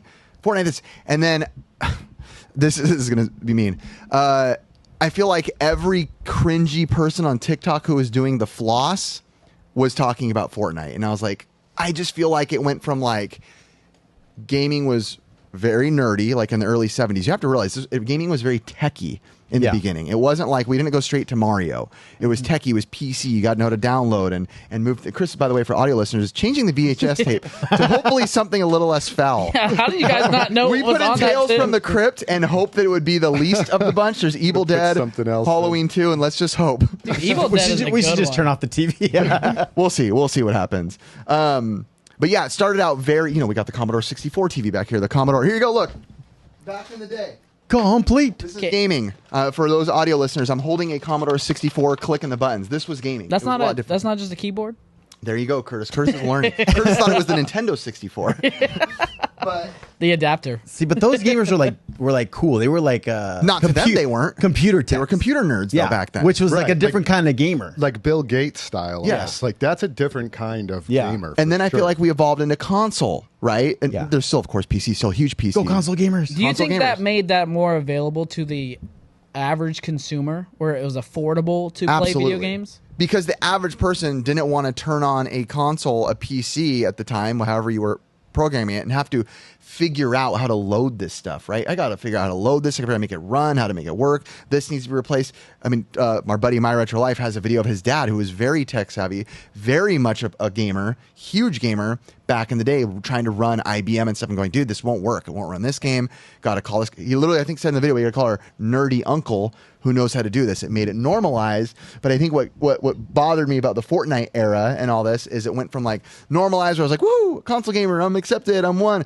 And then it became quickly like cringe to me. And I'm just being honest. A lot of the people that were like the gamers, right, on the YouTubes, and this is the new gaming clan and this and that, it was all people I was like, it was all what we call muffas, which is the word mother and F word combined, muffas. Where everyone's like this, like, showed on my gamer, bro. What's up, man? I'm a G sweaty at this game. I'll play FIFA every day, dog. And I'm just like, don't do that.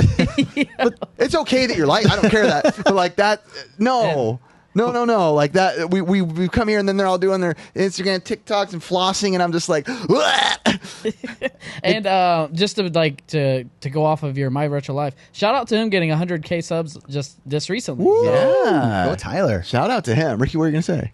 Oh, I was gonna say, I was like, dude, I feel like another thing is like to be a gamer, you have to actually game games, like not just one game. So that's why I like the Fortniters.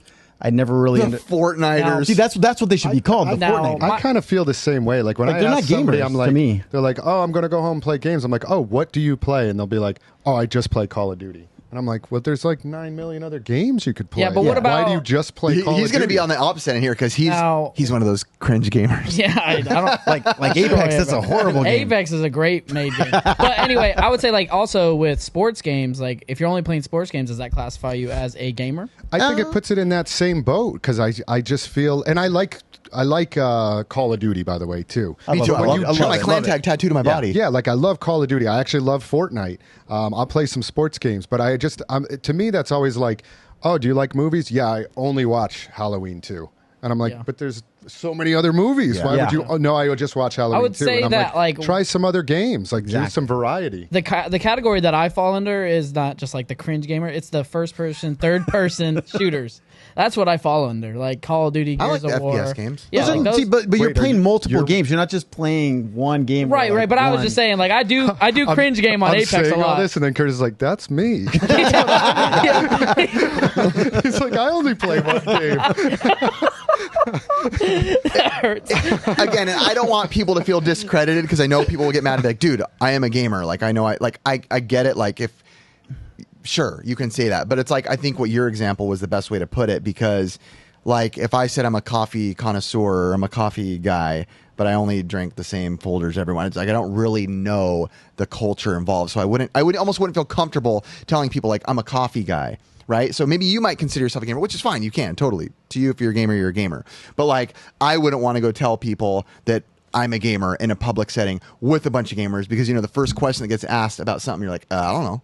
You know what I mean? So you kind of puts you in a little bit more of a place like, That's why I feel like you really have to narrow down like your genres that you play, right? Like if you're a variety gamer, like if you're playing Fall Guys and Roblox, like you don't have any idea. Those are kind of cringy to play. I You know what I mean? know. Roblox. You like Roblox? is huge, Yeah, bro. I like Yeah, I know. Roblox. Brixton was playing that all My the son time. loves dude. Roblox. But I then, don't know. That's the way I've always gamed, though. And again, there's nothing wrong if you just play Call of Duty and that's Yeah. your game. Yeah. Play what you like for sure. Of course. You know. Now- but I've just always wanted to experience different things. If a new style game comes out, I'm like, oh, that looks good. I want Yes. to check that out. Absolutely. Now, this is kind of going to like earlier stages of people's life. Is the introduction of technology now in younger development play a role in kids getting into gaming?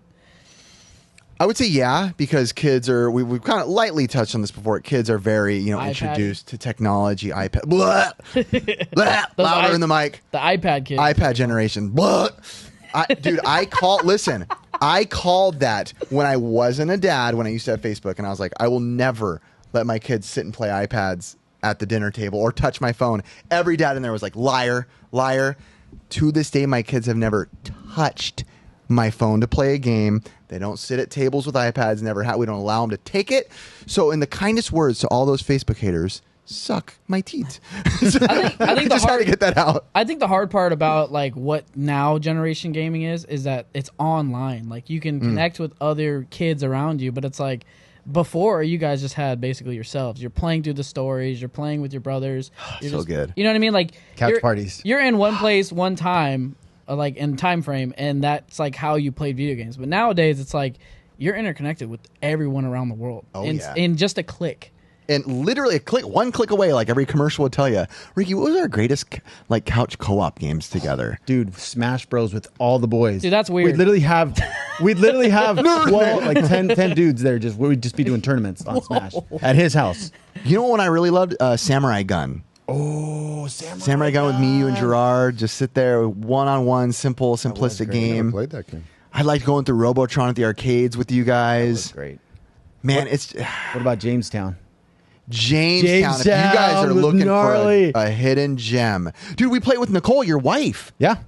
We beat that game a couple of times. It was Never great. heard of that. Google Jamestown, hard difficulty, and beat it. We did it.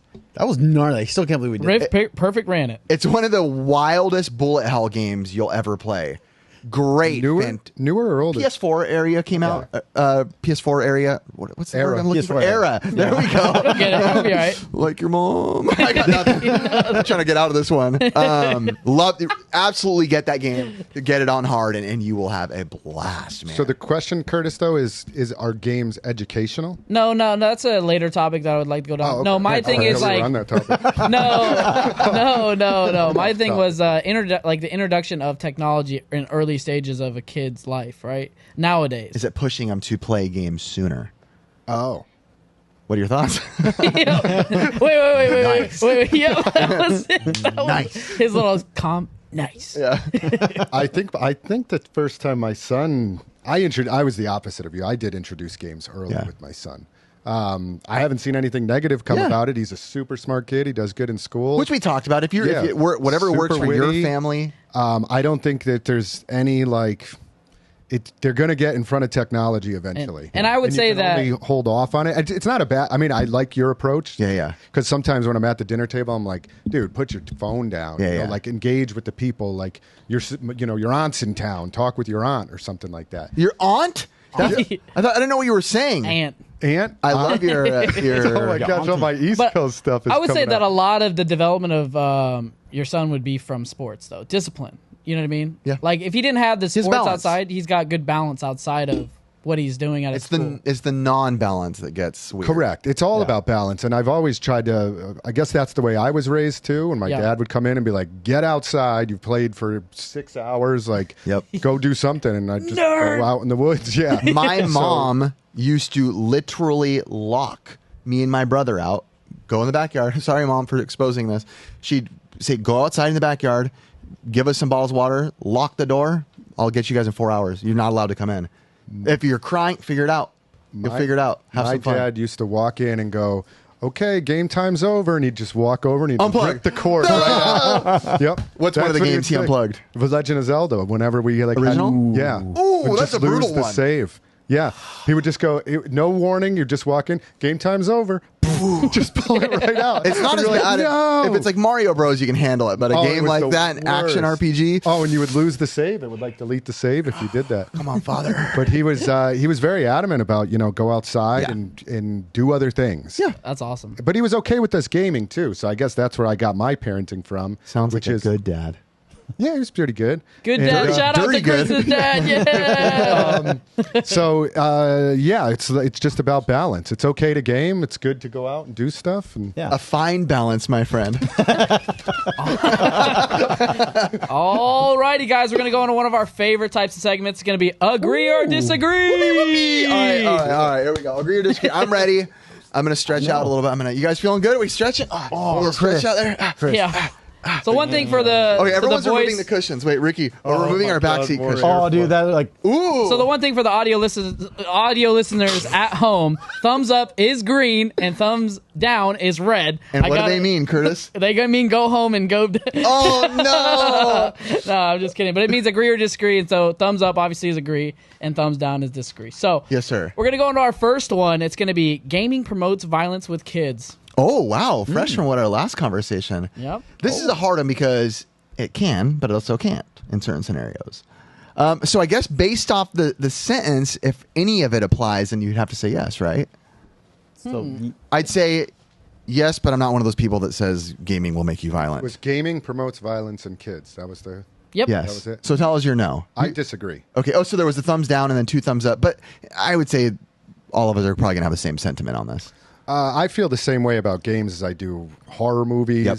as I do violence in movies, violence in rap music, all of that. I have never myself watched Halloween because we're watching Halloween and then been like, oh, I want to go out and stab people with knives. Yep. I just don't see the correlation. I think generally at 99.9999% of us, that doesn't correlate over to Easy, us. Hitler. No, I was going to say because there are the rare instances You where.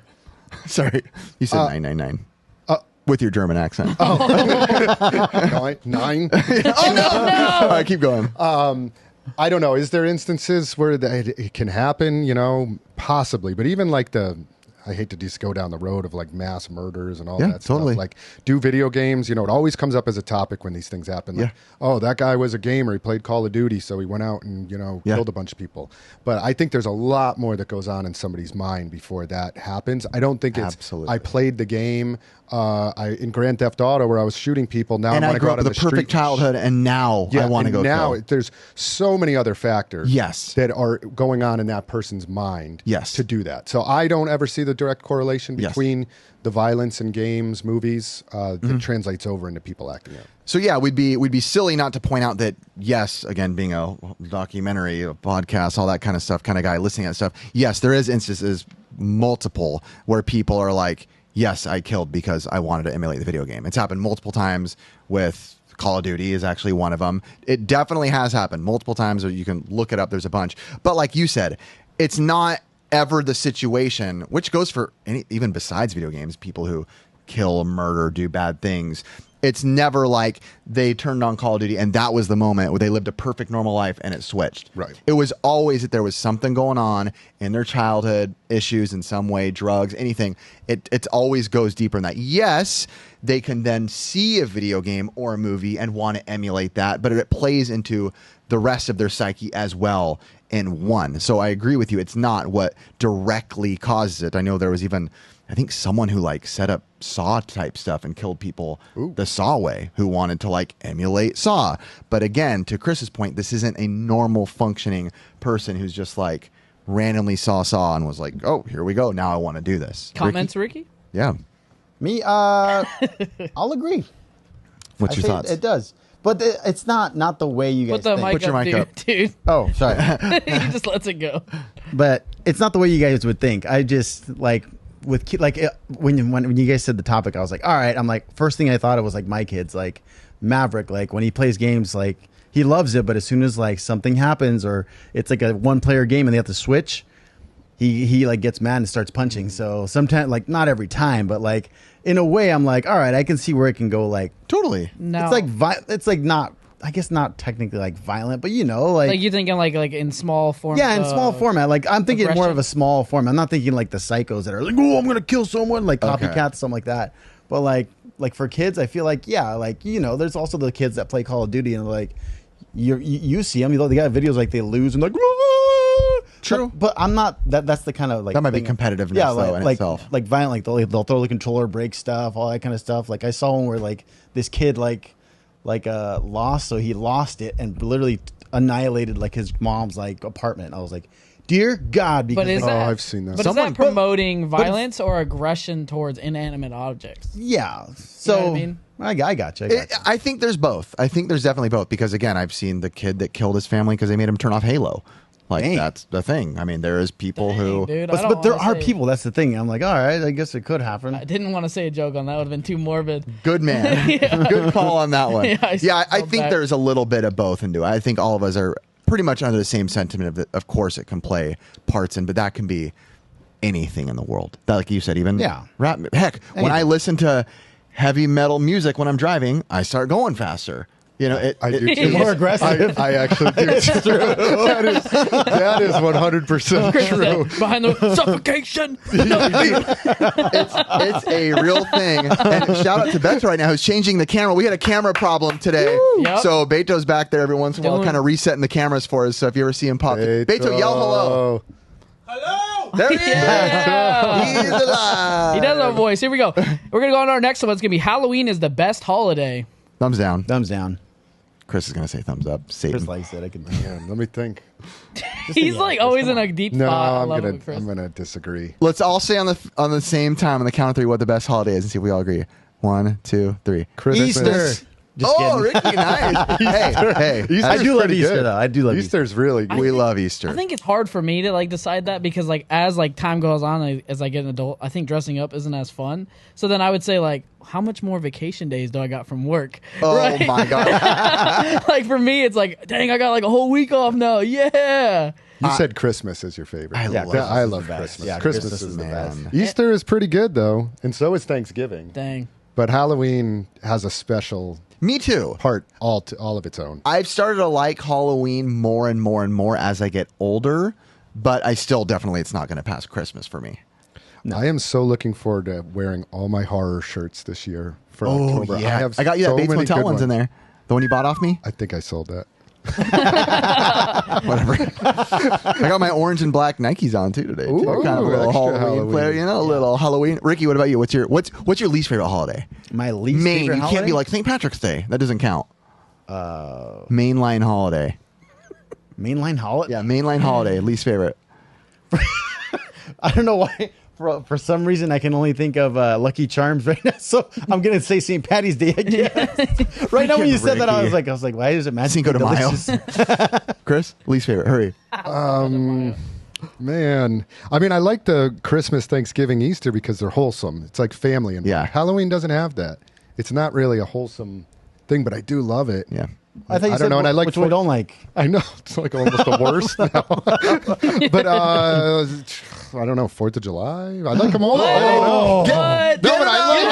you made me have to pick Get him one. out of here, boy. You made Get me the have to gavel. pick one. Get the gavel. They're He's all out. so Hear good. ye, hear ye. That's like a Literally. lose-lose question. Yeah. No matter Look at what my I say. hat. Oh, I don't like Halloween. I don't like. You don't like Thanksgiving? You don't like your family? My least favorite's Thanksgiving. Is it? I You don't don't like your care family? for it. Dang. I like most of my family. You don't give thanks for your family?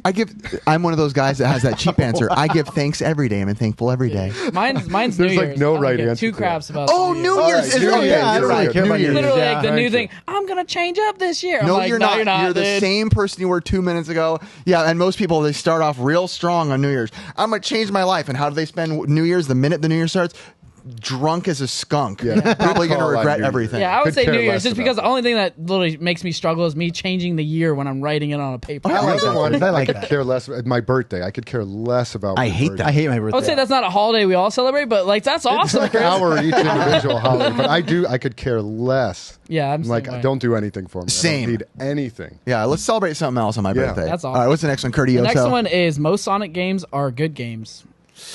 Ooh, okay. Oh boy, here comes the Most hate. Sonic games are good games. Thumbs down from me. I mean, it's me kind of reverbing it, but yeah. Thumbs down from Chris.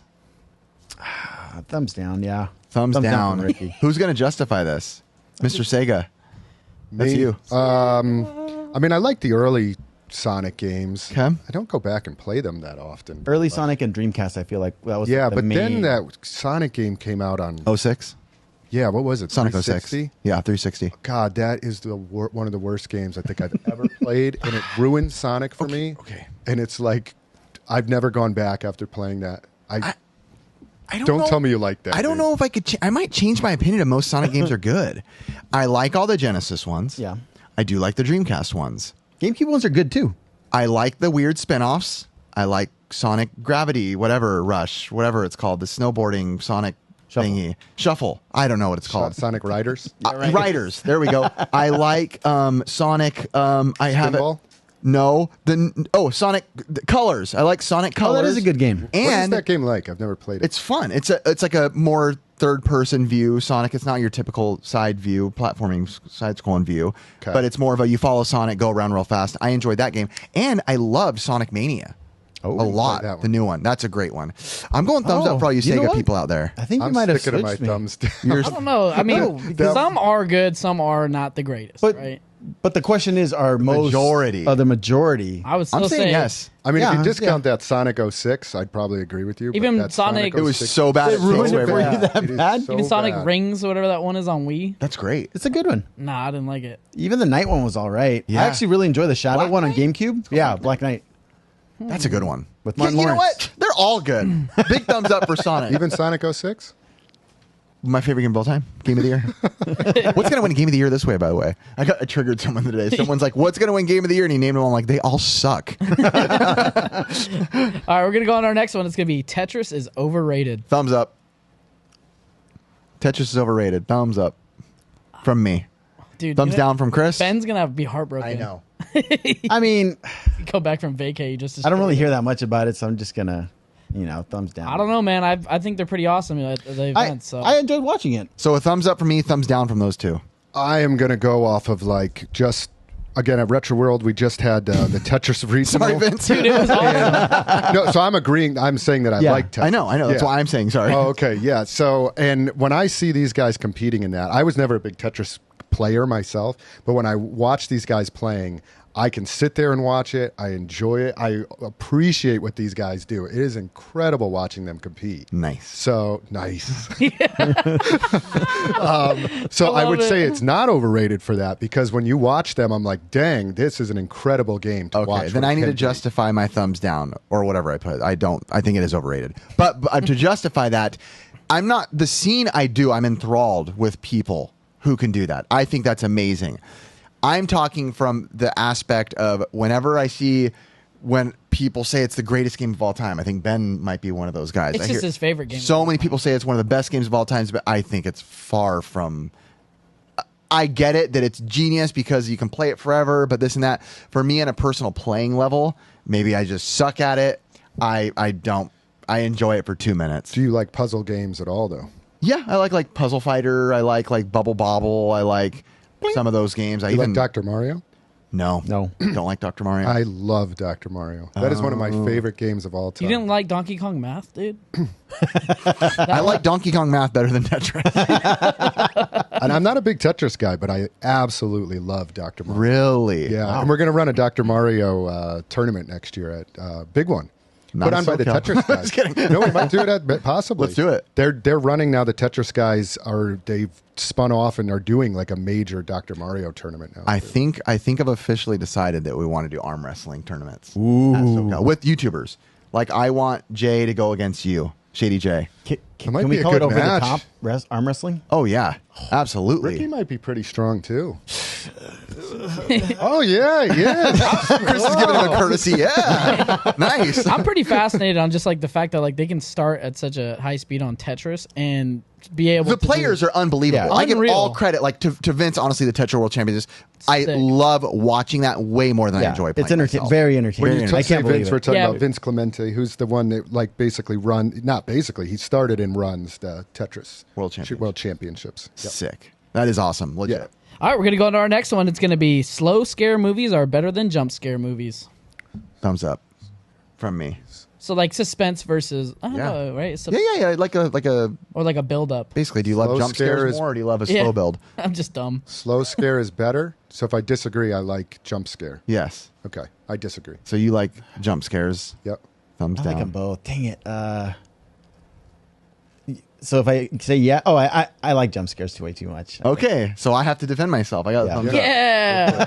See, this is it's already the difference right here. I'm a Silent Hill guy. You guys are Resident Evil guys. That's already laying down the groundwork. That's really all you need. Yeah, Rick made me take one off the ballot about Silent Hill. He's like, I'm not letting him do it.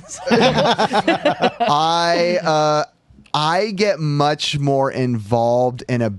How would I say this? Okay, maybe as someone who likes to tell stories or creates content, I've never been a kind of guy who likes to get something like a quick high out of something. I like to slow build it to where by the time at the end, like I can, like Saw, I can, well, even though that was different, but like I can almost force you to freak out at the end or force you to cry at the end because I've built so much with you with emotional levels and longevity of stories. Jump scares, I know people, I do like them, don't get me wrong, but they're always, to me, 80% of the time I feel like they're just cheap. They're just cheap ways to keep you in the movie. Right? Oh, the doorbell rang when it was quiet. It got me. I hate how every stupid, even horror movies that I love, the trailers form. All end the same. They all end, it goes quiet. It goes quiet for 3 seconds. And you're like, oh, I wasn't expecting that at this point. Yeah, I mean, like, I like the Nun movies. Those are pretty good. Never seen them. You know why they're called nuns? Because they get none. That's a good one. My dad told me that. Chris? I actually like both. I really like the suspenseful, scary movies too. But the reason I went with I like the jump scares is I absolutely love watching horror movies with my wife and my son around Halloween. And I already get you. Cozy up. You like those jump scares because they go, I just wait until there's I time it perfectly, and I force them during the month of October. I say that they have to watch a horror movie with me once a week. They hate horror movies.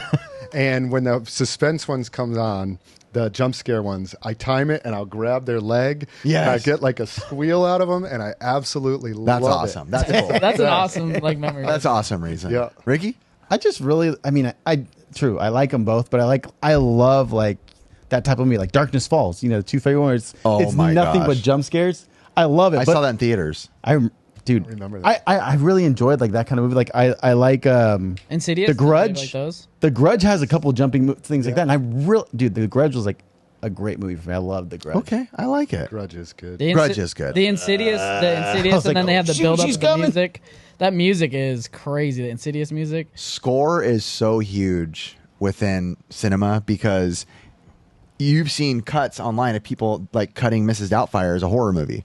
You can change the entire layout of a movie with different music. I'll show it to you after. I want to see It's that. pretty I'm like, good. I've never Remind seen me it. after. I'll show it to you. It looks like a horror movie. Yeah. I think there's a Friends one that's a horror movie. You need to see the Pee Wee Herman Jurassic Park. It's so good. Someone please look it up, people. Pee Wee Herman Jurassic Park is one of the funniest edits I've ever seen, and it just shows you can change anything with score with music. Picture that. Dude, I'll so show good. you. I'll show you after. Gosh. Alrighty, guys, we're gonna go into our next one. It's gonna be. Actually, we're gonna go on a new topic right now. New topic. We're New topic. gonna go on to our next topic. It's gonna be your very first gaming memory. Now, shoot. Tell me which one it is. First gaming memory. So this is hard because I feel like we're all gonna possibly have the same thoughts on this. It really is kind of hard to know what your first actual gaming moment was, right? Because you probably don't remember it. But what is the first moment you can recall in your brain that is the first time you played a video game? It's not saying it's your favorite game. It's not saying it shaped you as a gamer, but it's the first game you played. Ricky. All right, so mine, I was probably 3 or 4. I don't know how I remember this, but my aunt used to like to take me to her house on the weekends, but I didn't like going there that Betty? much. No, different one. But I guess she got an Atari just so I'd enjoy like being there. She bought an Atari. I guess it was older by then, but she had Galaga, and I literally could not stop playing that. It was so much fun to me. Like it was before I even learned about Mario. I guess Mario had just come out, but dude, I could. My family couldn't afford it. Wow. So back in the day, it started off with Galaga and I guess Pac-Man because that's my first gaming memory was playing in that living room. Do you think that in any way shaped you, or was that more of a fun experience? I like video games, or was that a driving force to get you to want to play more video games? So the driving force to get me to play more video games was when my uncle finally got an NES. He I think it was his first job. He bought one. I was maybe 4 or something like that. He was playing Contra, I believe. What a great first memory. I wanted to. I couldn't believe how cool that game was. He wouldn't let me play it, but I was so fascinated with it because he was playing the scene where that giant monster with the hands like this. Oh, and yeah. you're shooting up. That's the waterfall level boss, Yeah, right? God, that dude, boss. I can't get that out of my head. When I was a kid, I was like, "Oh my gosh, this is the best thing ever." So he thought it was too scary to let you play? no, he's just Just didn't want to let you play? Nice. I thought he was like trying to protect you. Like, no, No. Ricky. That's what he said. No, Ricky, this will scare you. because remember you can steal lives, so I think he was scared that I'd steal his lives. Oh. Good play. Good play. Steal my lives. Christopher. Do you still like Galaga today? I actually really do enjoy it still, but good. arcade only. Okay. I always Not the feel like Atari. sometimes those first memories that you have are like the ones that always stick with you. Yeah. And I love Galaga arcade too. Yeah, It's awesome. so good. So, Chris, what was yours? Mine is Atari as well. I remember being, I must have been 3 or 4 probably too. And my dad, the only time he really ever gamed was he had an Atari console. And I remember he loved River Raid was his game. Oh. You ever play River Raid? Absolutely. It is such an awesome game. And I remember just sitting there as like a little kid looking at the screen and my dad playing it. And I mean, maybe he handed me the controller once in a while, but I just remember watching him play and just absolutely loving it, being like, this is the greatest game ever. And then I remember getting an NES for Christmas, I think it was. And So River Raid was your first? River Raid, yeah. Wow. And that was the only game he ever played. He only would play River Raid.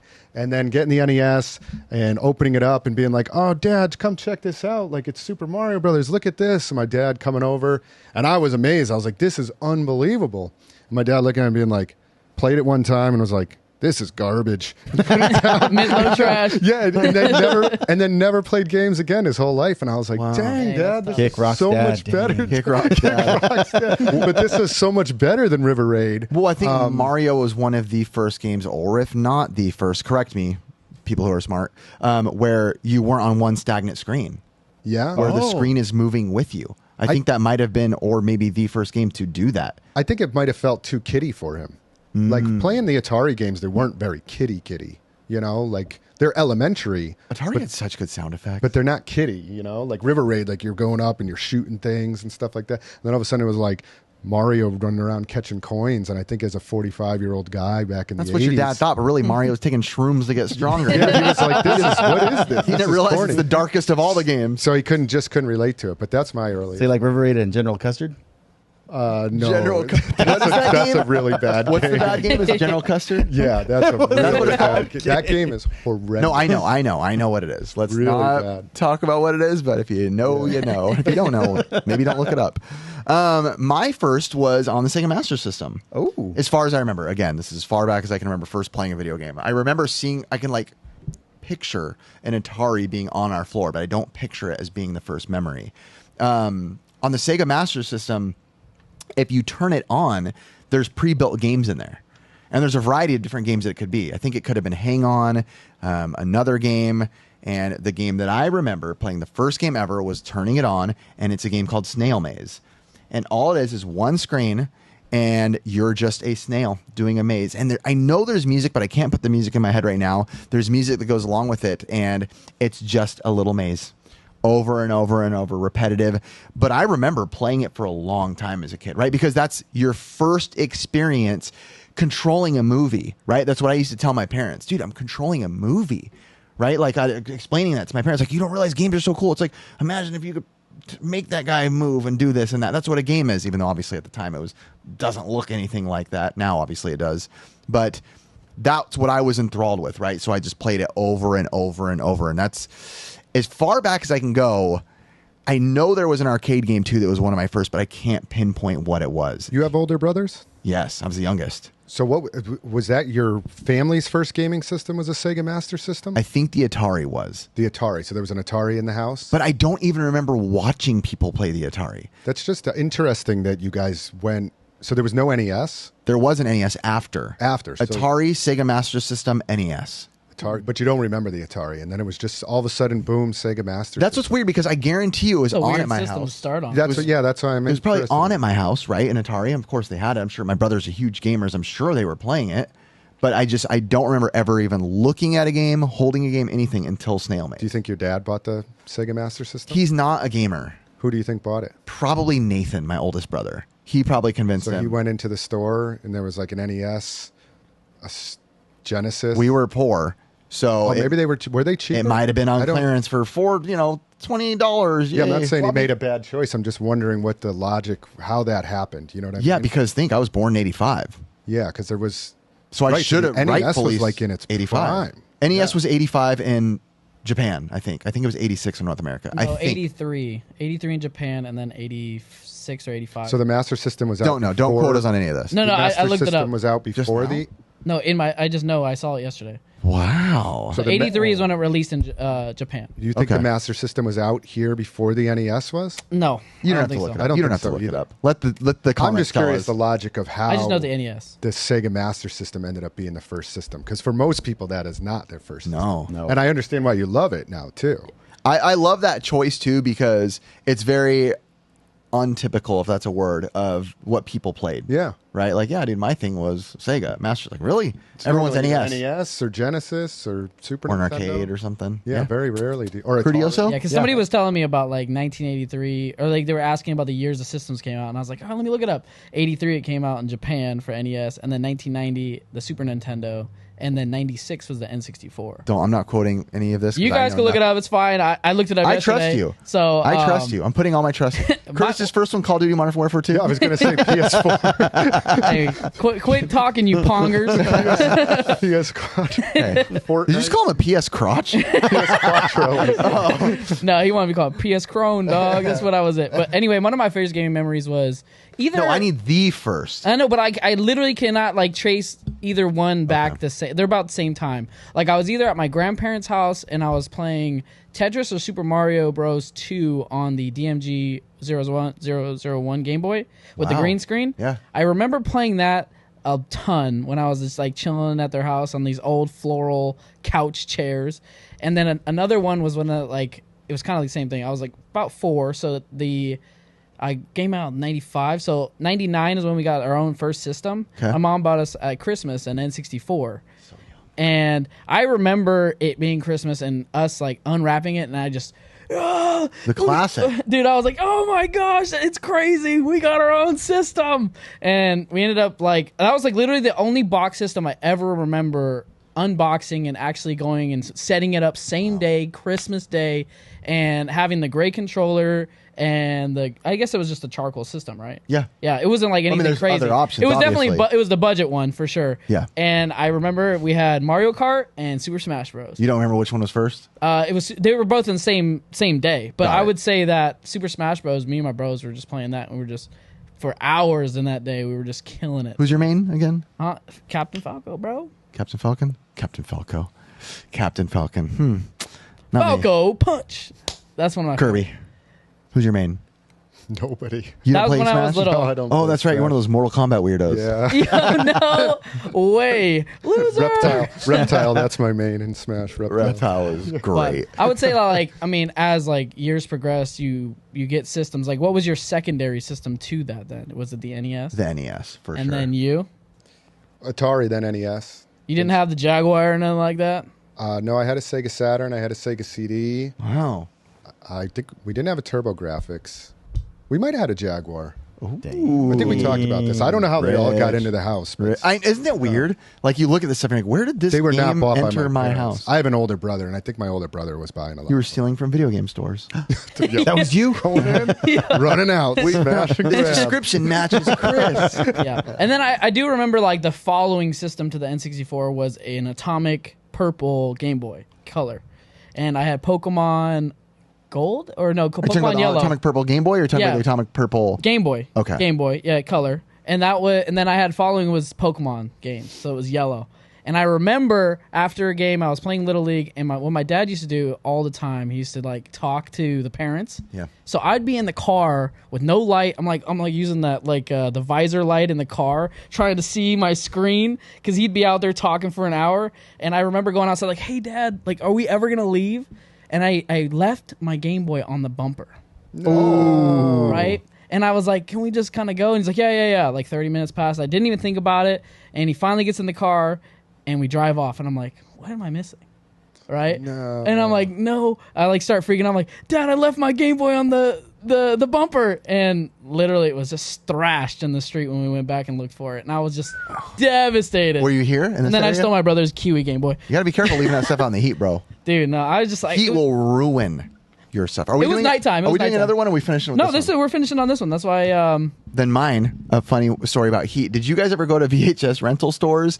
And sorry, Curtis. No, you're fine. Pre-DVD. Well, I have Blockbusters still. I got Hollywood Video every once in a while. Okay, you all right. You go to these rental stores, and they would put on the counter melted VHS tapes as a warning to not leave your VHS tapes in the sun. I've never seen that. Really? No. You saw them? I saw him. You might even have saw them where I saw them because we kind of grew up in the same area. Yeah. How did that happen? We grew up in the hood, bro. Now we're good. We went from hood to good. Yeah, we went from the hood. Now we good now. Yeah, man, I remember just seeing those, and it was like always the big warning. There was the Be Kind Rewind next to it, and then right next to it on the other side was just a big old melted VHS tape. But when we're hunting at Golden West, they're just sitting out in the heat. But that stuff that never sells, that's why it looks the way it does. It's pure faders. Everything's faded out. All the cartridges are faded out, everything like that. Even shirts, they'll have like the line, on the shoulder, or if they hang them up. Who was putting their VHS outside anyway? Just people would like leave them by a window or something. Maybe in a glass. car. Yeah, I would say I'm thinking, that. car. I'm thinking in the car. Maybe. Oh yeah, with the idea to of be. like I'm going to return this, and you know how it is. Sometimes you'll leave something in your car, and you're like, it just ends up being there for a week. Yeah, it just becomes part one with the car. Maybe those plastic cases acted like as a heat box. UV protectant.